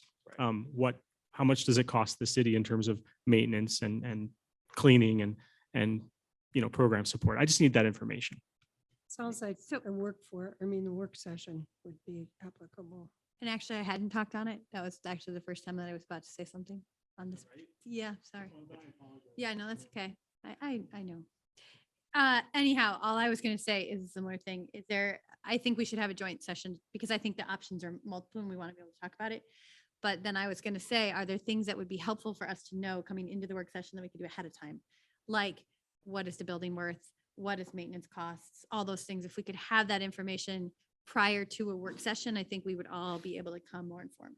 But also understand, there isn't any other senior center in the area.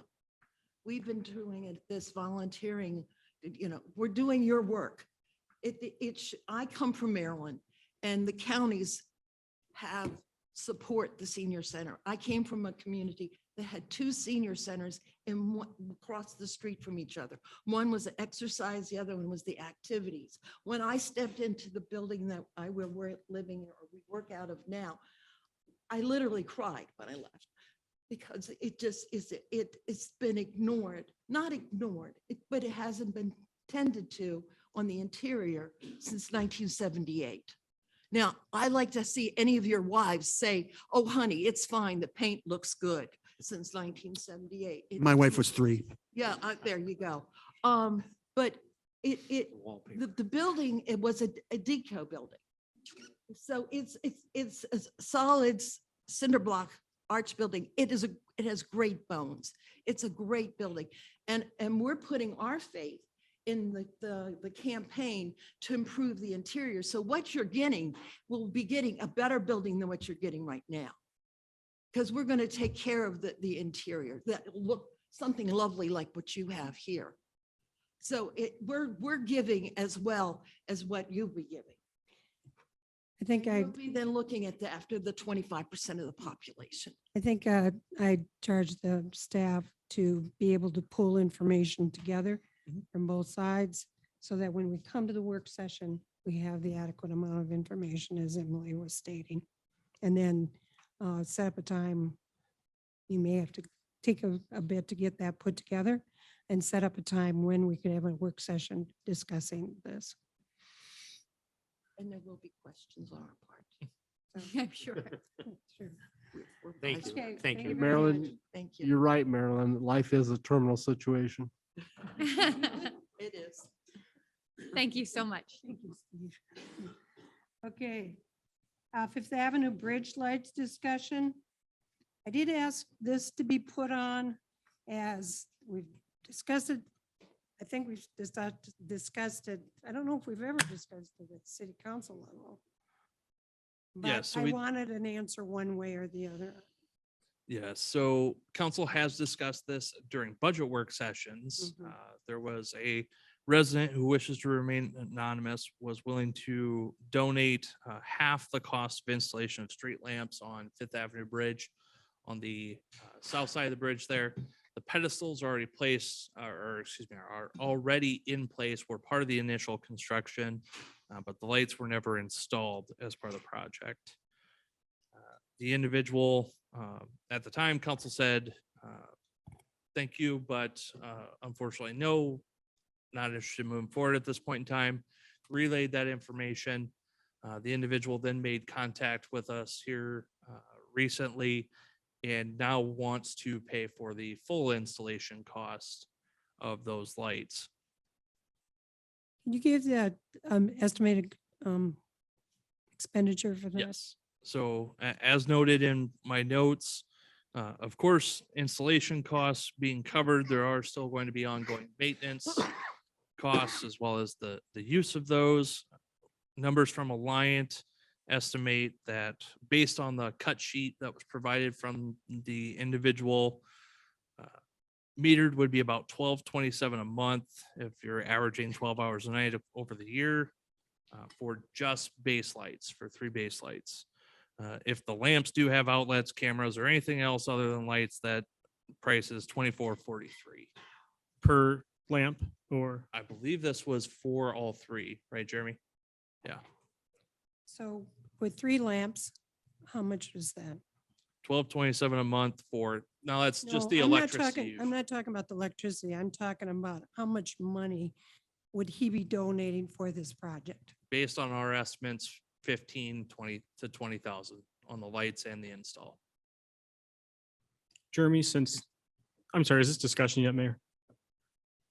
Yeah, Jeremy, since these are mostly decorative lights and don't seem to be serving a crucial illumination function, is there a possibility of putting them on a separate kind of timer so that we only ran them, let's say dusk to 10 PM? That would save some electricity and maybe save headaches for neighbors.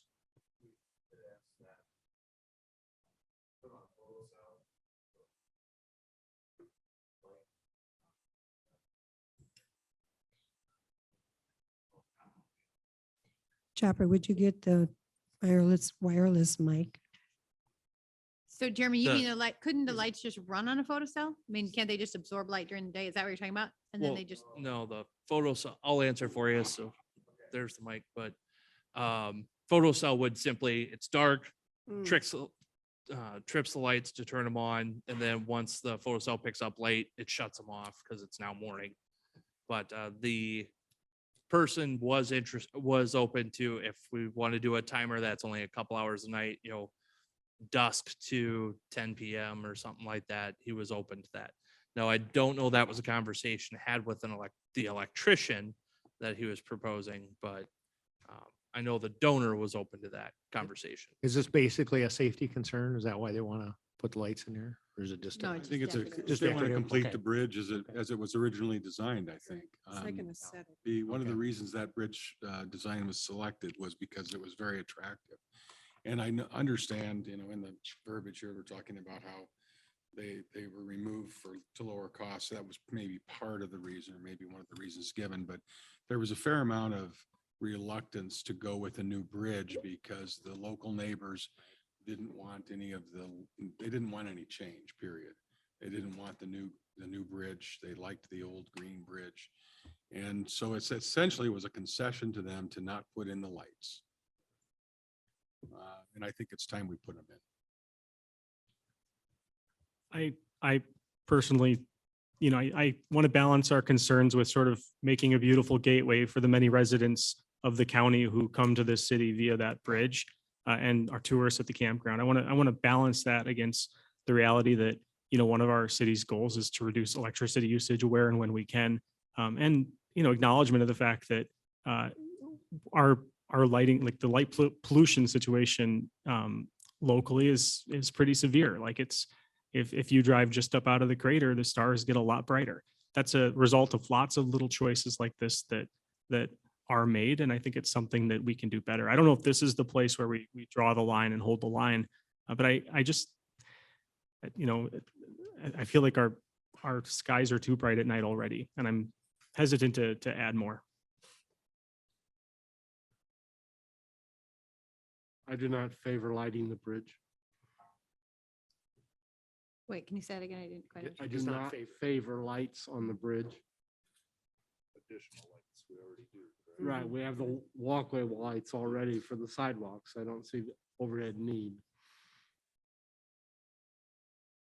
And this is just discussion, but we could, It's discussion because there's no, I okay, mean, it could have been put as a possible action, that's but okay. this is basically the racetrack. Okay, You're giving staff direction. Do we work with this individual or not? I mean, do they make these lights where they essentially just bring in solar energy during the day and run at night? I mean, you can buy them for your garden and your house. I don't know that they're to the commercial quality yet. I don't know is the answer.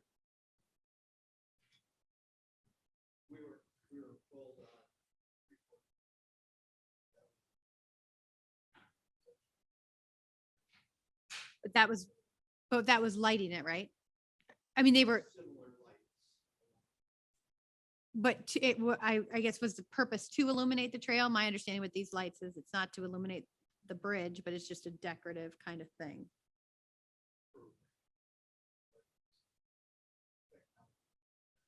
Okay, okay. That's what- So if it isn't broke, why are we trying to fix it? Right. I think it'd be Like I said, beautiful. I think and it's that's- high time to complete the original design of the bridge as it was designed to make it a more attractive element of the city. There was a bridge, well, before the College Drive Bridge was put in with the big Cobra style lamps. There was a charming little bridge that had charming little lights on it. And instead of paying attention to what went in there, we just put in a big bridge with big tall lights. And this time, the bridge was designed to match the neighborhood and the historic nature of the community. And those light posts are part of I think, part of the visual appeal of that particular design that we have ignored for the last 20 plus years because people didn't want to change. And I think that it would be an attractive addition to the bridge that will cost us the cost to maintain the lights. I guess I kind of agree with Kirk. I grew up on the west side when this was all going on. And people were very adamant about not replacing that old green bridge that was there. But I think once they saw the new bridge and how much better it served the public than when that bridge went in, that I agree with Kirk. I think it's high time that we finish it off and put those lights in there. It would add kind of a nice continuity. I mean, I could see it being sort of bringing that part of Decorah into Decorah.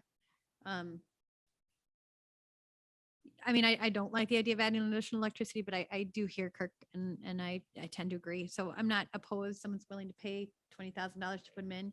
I would be curious to know what the neighbors in the neighborhood think, but maybe that's a can of worms. I did call one set of neighbors when we had this discussion the last time and they expressed disinterest. I mean, they thought that more lights outside their bedroom window at night would be disruptive.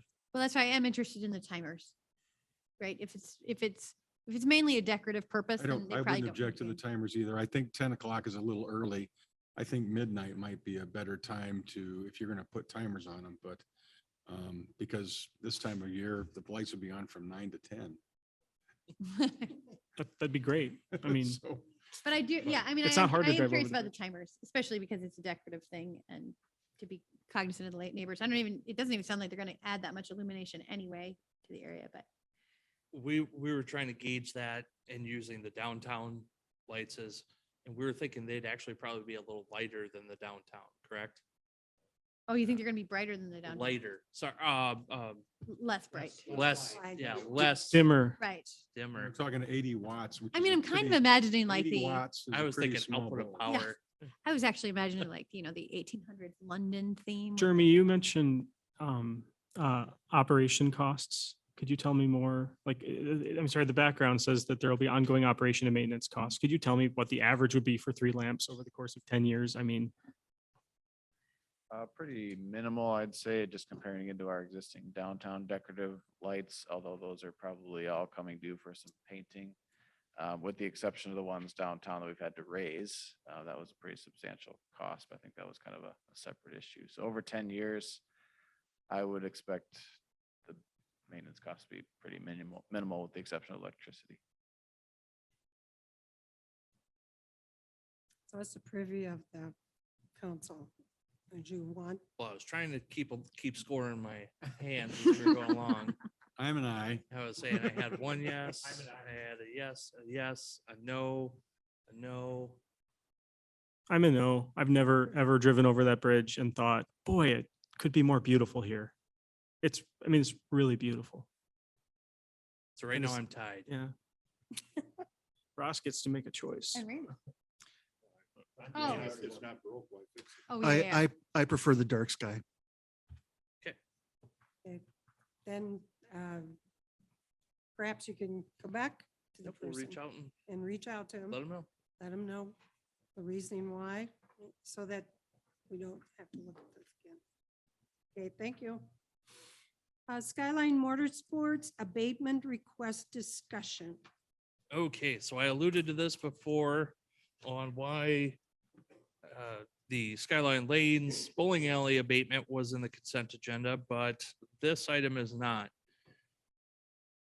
So the 2017 Commercial Business Park Urban Revitalization Area.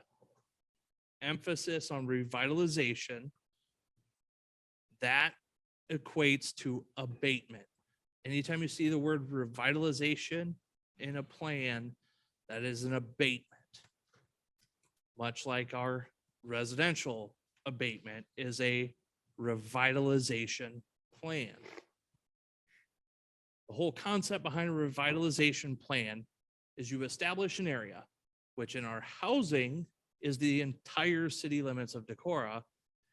And then in that plan, you set the criteria of what's going to be eligible for tax abatement. Again, sticking with the housing, which is one we're almost familiar with.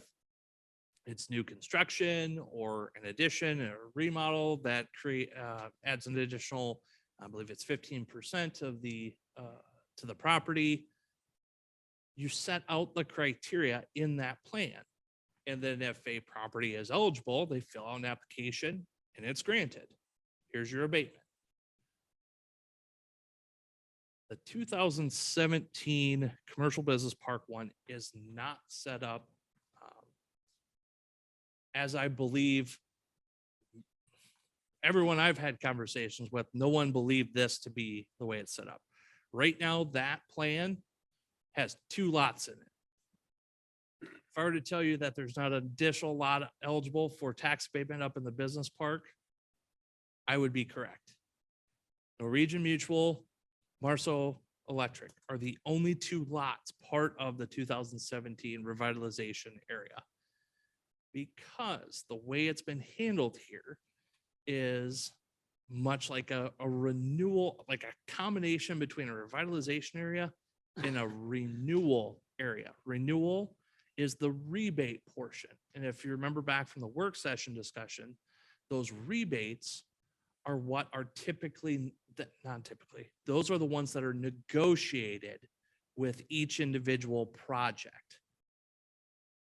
And so through my different conversations through this whole process, I've kind of come to the conclusion that the thought was every time a potential project comes up to the business park, in order to negotiate it, we're not going to include the full business park in the area. We're going to amend the plan each individual time a project comes to add it to the area and potentially change the rules. Not how it's typically nor arguably should be done. So this discussion with council is a couple things. One, does council want to look at just the same practice that Norwegian Mutual and Marceau both were awarded a tax abatement structure of 75, 60, 45 on a 3-year sliding? Is that a percentage that the council is agreeable to? And do we want to amend the plan to include just Skyline Motorsports lot? Or do we want to treat it like a true revitalization area, like our housing one, and establish the actual area we want to have targeted as the whole business park? Wasn't it, I mean, essentially, isn't the benefit to that business park that we spent the funds and put infrastructure up there? Like, haven't we already sort of incentivized that area already with public funds? And so I believe that stretches back to, there was a 2001 urban renewal area that was created up there, I believe in assistance of the infrastructure. And the renewal area provides a little bit, it's a different funding mechanism. The problem is a lot of times rebate and abatement are used synonymously, the same with revitalization and renewal areas. They are a similar end result, but 2 drastically different processes with different math formulas to get there. And so I believe John, he was part of the conversation, one of many, but I believe John will attest that the city of Decorah has, I believe, over 20 urban renewal and urban revitalization areas, some active, some inactive, but it's a convoluted mess, for lack of a better term. The districts overlay each other, which you can do. It's not typical though, because the whole premise on revitalization areas is you freeze the tax base for the development there and say, you're not going to have any additional taxable burden. Well, if it overlaps a renewal area, the whole concept behind a renewal area is that additional tax base that's created is now used to fund the infrastructure Right. or to provide as a rebate back for an economic development incentive. So, But if they're overlapping, they cancel each other out. so if I'm to understand this correctly, as we give abatements up there, what we're essentially doing is undercutting our promise to pay back the infrastructure that went up there. But I believe that's already been, I don't want to play stump the city clerk, but We have abated a lot up there, if that's what you're getting at. well, we've only, Or- as part of this plan, we've abated two, No, but like with toppling Goliath, for instance. and that was a rebate. Right. And so different math formula, they still have to pay their taxes and they get a portion of it back. They don't get all of it back. Now on an abatement, it abates that increment fully by whatever percentage. I personally am, I have two things, I guess I'll say quickly. One, I'm no longer interested probably in abating up there at all. If we do anything, it would be rebate. And two, I feel like we need to have a special session, work session or whatever. We've talked about redoing our abatements, making it more clear. We really need to do this. I'm kind of, I feel like we just kind of do things because, well, we haven't done anything yet. We haven't made a plan. We need a plan. We need a plan on abatements. I'm tired of giving them without, I feel like we're making these decisions because it's been precedented and I think that's bad governing. So I'm not interested in offering abatements on property that we created in order to pay back infrastructure costs. We just keep deferring that. And so that's unfortunately why we're here today on this. I know that area up there is being marketed as eligible for property tax abatement. They are saying subject to council approval. But that's not at all how abatement is supposed to work. Abatement is the plan's already been established, the area is already set, meet the criteria, get your abatement. A renewal area is the negotiated one based on the project.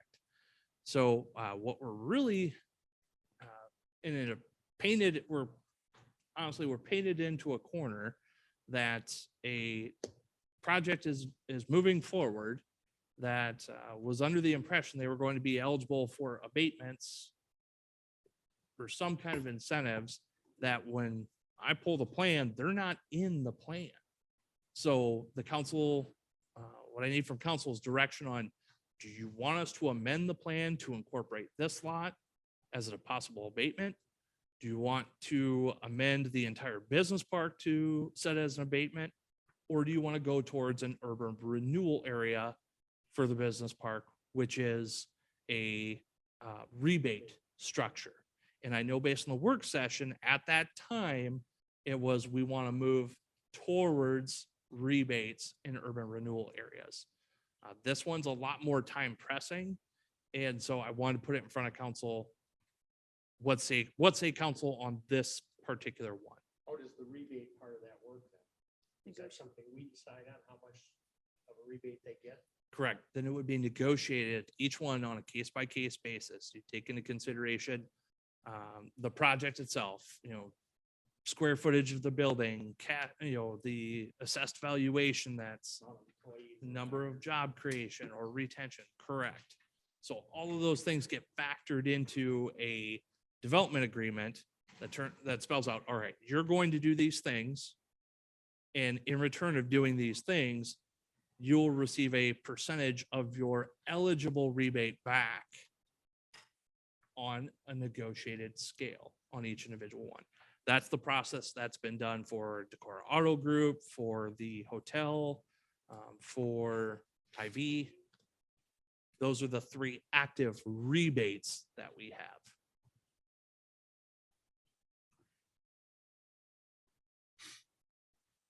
I think I was one of the ones who spoke in favor of moving towards the individually negotiated revitalization areas in which staff secured,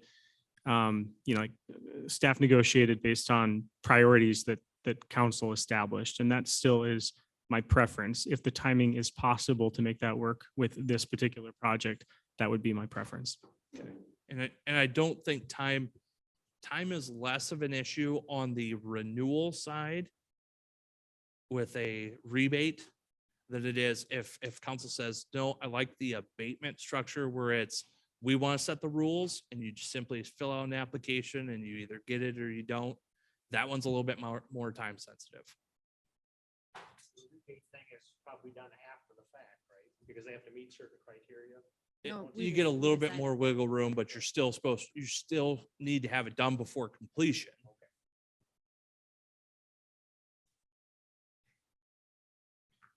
Is this the time where you want us to give you the kinds of things that we would prioritize in terms of negotiations? We've got time Okay. for that. I just need to know the renewal or revitalization at this point.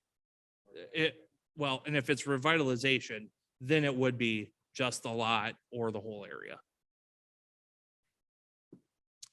I would prefer the renewal area just because it would provide us with more flexibility in an area that's potentially challenging and opportunity filled at the same time.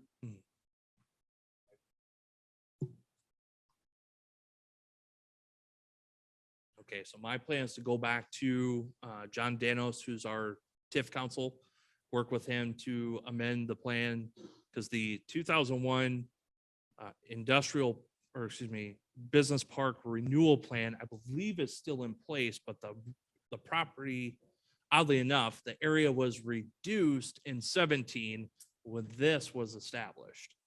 So I'll work with him to reestablish and make sure that these properties are in the renewal plan, 2001 airport and business park renewal plan. We also work with jobs to make sure they're not marketing it incorrectly. Yeah, I'll talk with Stephanie on the best way, in my opinion, to, because it's unfortunate. It paints the city into a corner that if they're being marketed as, you know, come here, you get a tax abatement, but it's not in the actual plan. Yeah, I mean, sadly, it's not our job to be realtors. Like, and I'm frustrated by this area in particular. And I am frustrated by what I think is being told to people about this area. So maybe it is time to rehash out with realtors and with jobs what this area was promised, what it should be. And in defense, I think it was, I don't think it's deceitful or ill-intentioned on their part. I just want to be clear that I don't think they had the correct understanding of the right information to know that it wasn't in the urban revitalization area. I don't believe that information was conveyed to them. I have one quick question, one more on the abatement versus rebating approach. In terms of the tax treatment, when you abate taxes, just no taxes are collected, which means the other taxing organizations don't collect taxes either. Is that correct? That's correct. Is it the same when we rebate a portion of the taxes? No. So that's why the percentages change, because then the school still gets their tax and NICC, or could you explain to me that difference? Yes. So every abatement focuses on the valuation of the property and freezes the valuation. You're abating all additional increase in valuation. Now on rebate, which is the renewal area, yes, it sets a base, but your property valuation actually increases. And this increment in the middle is what can either be rebated back or go towards. And this increment here is what I don't want to say should have, but if there was no need for the increment, this is a distribution that would have gone to the county, the school district, the other taxing entities. But of that increment, there is a portion that still has to go to them. Institutional support levy, Pebble, and everybody's debt service. That all has to go to the entities. And then the rest of that increment can be captured and used for rebates back, infrastructure costs. That's the main difference. Yep. And looking at this particular case, the timeline. I'll get started on it tomorrow. Okay, I'll be honest, we gotta move quick. no, that's okay. All right. Okay, any further discussion? All right, let's see, we've got Sustainability Commission reappointments. I am going to reappoint Ben Grimstead and Michelle Barnes as it's only been going for 2 years. I did talk with Jim, noting that as more come up, we want to make sure that we allow 4 applications to come in so that that committee can be, revitalized, or more people would be coming in, going out. But I am going to recommend that Ben Grimstead and Michelle Barnes be reappointed. I'll make a motion to reappoint Ben and Michelle and thank them for their service. I'll second. Motion made by Hadley, seconded by Neil. Any further discussion? Hearing none. Roll call. Hadley, Aye. Neil. Aye. Chisel. Aye. Olson, Aye. Luce, Aye. Sittergruen. Aye. Johnson. Aye. I do know that the tree board opening, there are some people that are kind of searching for people to fill into that tree board, but we have not had anybody yet. The planning and zoning commission opening that we have, those applications are due June 15th. City manager, department head, and council. I'll keep mine brief. Want to remind everyone in attend, or remind council, and I think remind, or at least make it known, North Alley Area Planning, the first meetings will be held Wednesday, with the first one being a work session of the council, because I believe a quorum will be present. That's at 10 o'clock. Then there is another one scheduled later in the afternoon that is not a public meeting because it's not with the council as a whole. It's not meant as a subsect. It is with the steering committee, essentially.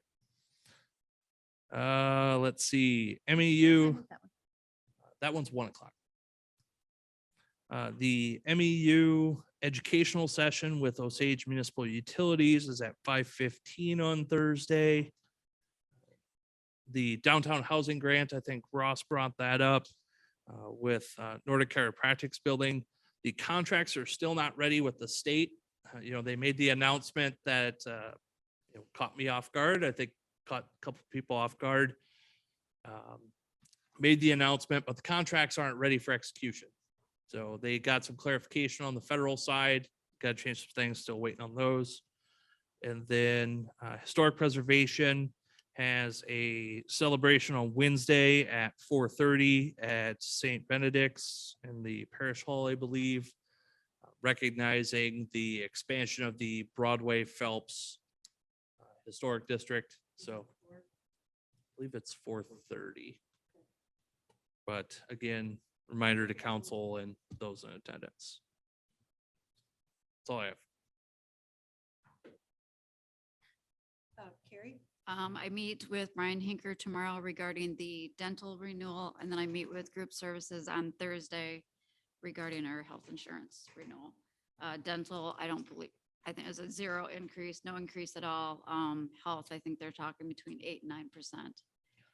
Also, I did contact Mickey Shields the last time we spoke about the salary survey. They're still waiting on it. It is contracted out. It is not done in-house, and so there's little control. And he apologizes. I mentioned it too when I was at the mayor's executive meeting, so. Anything else? Department heads. Hearing none. I'll go first. I did mention something about if you had something good in the last couple of weeks that went on, try and mention it briefly. I did go to, it was a meeting of the partners at the Vesterheim Museum for their area. And it was really interesting. He's the Secretary of Agriculture, Mike Haig, and the architectures that did the design, and also the Winneshiek CARCS group. I believe that's how you say it. What is it? What were the Winneshiek? They were local. Water. I didn't think it was RC&D. Could have been. I was going to say 2 of those guys that are local, but that was a lot of fun. I also just, I received a note. I'm not going to read the whole thing, but it was somebody who traveled here from Stillwater, Minnesota. And they wanted to let us know that Andy Nimrod from Park and Rec and Dave Smetzler from the police department were extremely helpful in their planning. Very pleasant impression, not just as individuals, but as representatives of our community. And so we wanted to write to share with how well-served you are and the citizens of Decorah. I will make note, and he wrote it in here, as it turned out, he got struck behind by a distracted motorist, which was no surprise, he said. The disappointment of my misfortune was offset by the good nature officer, Nick Yaniv. All three of these civic employees represented you very well. So that's my good things for the night. Steve Luce, anything on your end? Well, Smith had a meeting Mhm. and there's a feeling there that they don't think downtown businesses are going to invest in platforms and making the business extensions very, well, we had a quote of what the Cadillac version would be to get a platform put in that would be traffic resistant or safe for people to sit there. The comments about the 2x4s and the cement blocks that had been used to make barriers being more projectiles as opposed to keeping people safe. So they're concerned that there's not going to be much, well, not concerned. Their comment was there's not going to be much buy-in by retail to try and make something happen. And part of that might be because council has never said that this is going to be an ongoing. And that wishy-washiness may have affected the retail people's desire to implement things. Is that in relation to restaurants that would put something out? Right. Was Smith offering to fund something? Or were they just being critical? No, they were saying what they'd heard from downtown and betterment and various things was that there doesn't seem to be much desire to buy into it. So they had been approached about funding for these? They were, when I said it could be incentivized, their comment was, nah, we don't think so. Well, and I think for one thing, last year, because the staffing was so tight, there were several that just didn't do it because they didn't have enough staffing to be able to cover everything. And that dynamic has not gone away. No. I watched Iowa Public Television on whatever day it was, Sunday. Anyway, the Iowa, what's the program where they interview different people on, they had some guy named Pat Grassley that they were talking to for a half hour and interviewing. And at the end, he said, well, we certainly did a good job on income taxes and really cut everything, and it'll be really helpful for Iowa. And probably next is property tax, and that'll be a little harder to do. And maybe we're just gonna have to get rid of all levies. And what? You can watch it if you wanna. I couldn't believe it. So that was what the mayor said she was gonna do. I was positively aghast by what I heard. That wasn't quite what I had in mind, but I know you can go on IPTV and watch the reruns of those. Yes. Okay, anything else, Steve? The okra's about 1.5 inches tall now, and little rows, looking really nice. Your garden is coming. Yes, it's definitely summer. Okay, Steve Zetagrun?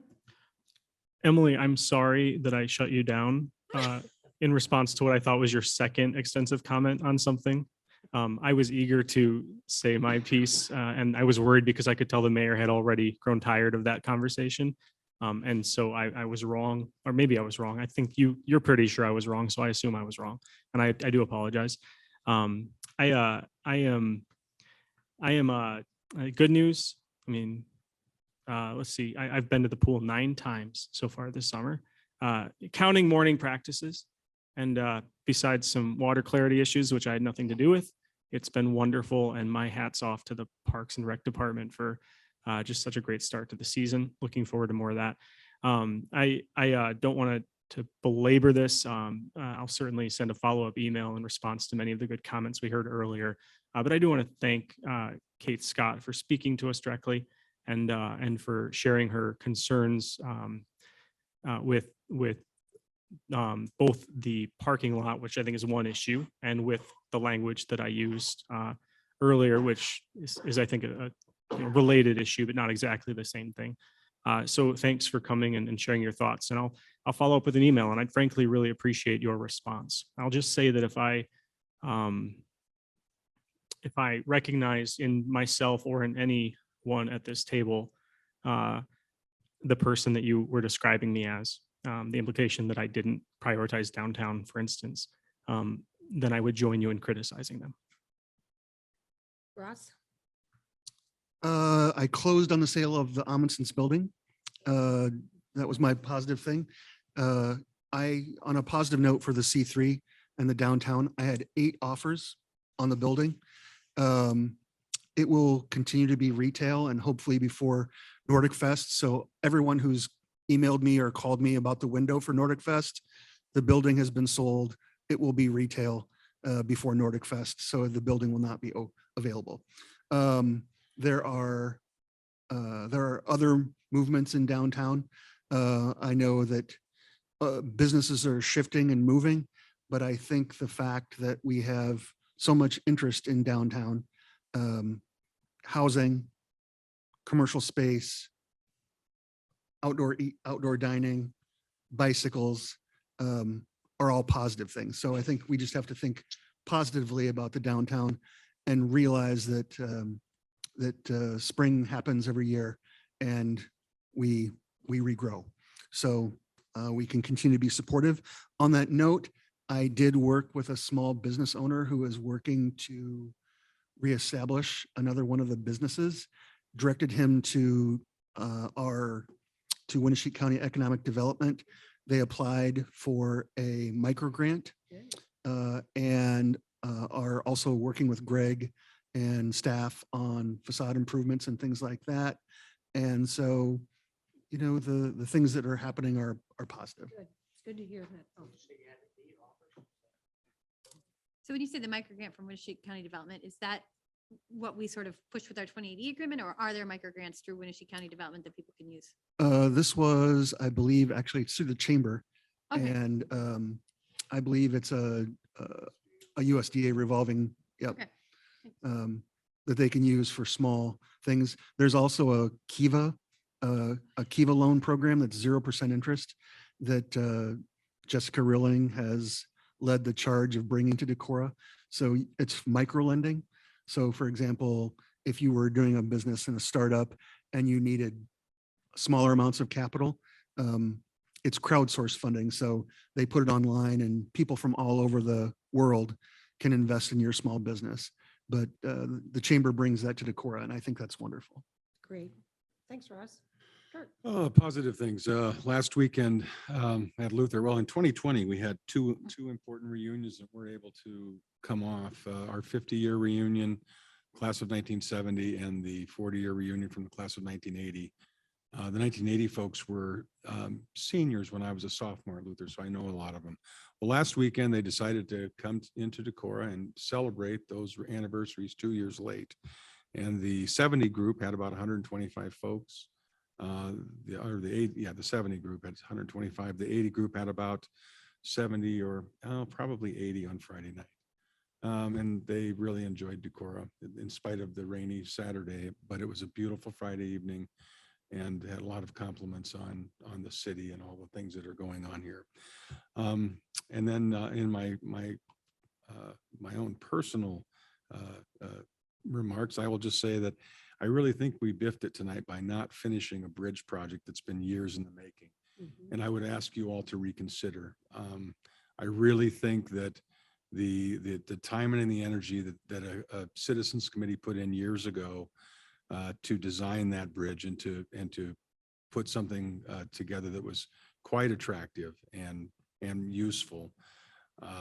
I would ask you to take a look at the bridge, look on down the side. There are 3 empty pots that look unfinished.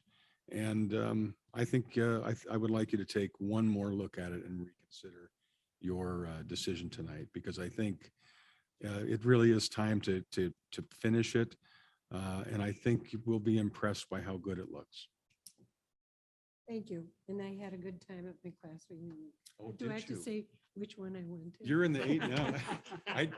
I was working the 81 and I didn't see you there. I was actually at the one on Friday night when they were there, because I was out there, but then I did go up and they were very enthusiastic. Yeah. We were really happy to get back. Yeah, So, it was people were having a lot of fun. yeah. Chris? I'll be brief, I guess. Just one thing. It's not really a positive thing or a negative thing. Tomorrow is the last day to vote in the primary elections. Tomorrow you have to start voting at your regular polling places, so don't go to the auditor's office or anything like that. Go to your regular polling places. And some people's voting spots have changed, so make sure you check, make sure you get the right spot. That's it. Emily? Well, my positive thing was actually, I mean, I have lots of positive things. I heard great things about the library. My daughter was in there and she hasn't been there in a really long time. And she's like, the library's an amazing place. So I heard great things about the library. But I was so impressed with the members of the senior center from, from 21, I think they said this year, to 125 in 1 year. That is awesome. So I'm happy to see and hear about so many seniors engaged in our community. And Discovery Camp started today. I will say that I had already thought about visiting retailers, and thank you for extending that offer. So as a teacher, I don't have a lot of time during the day to get out and about, and I haven't had a lot of chance to visit with city staff either.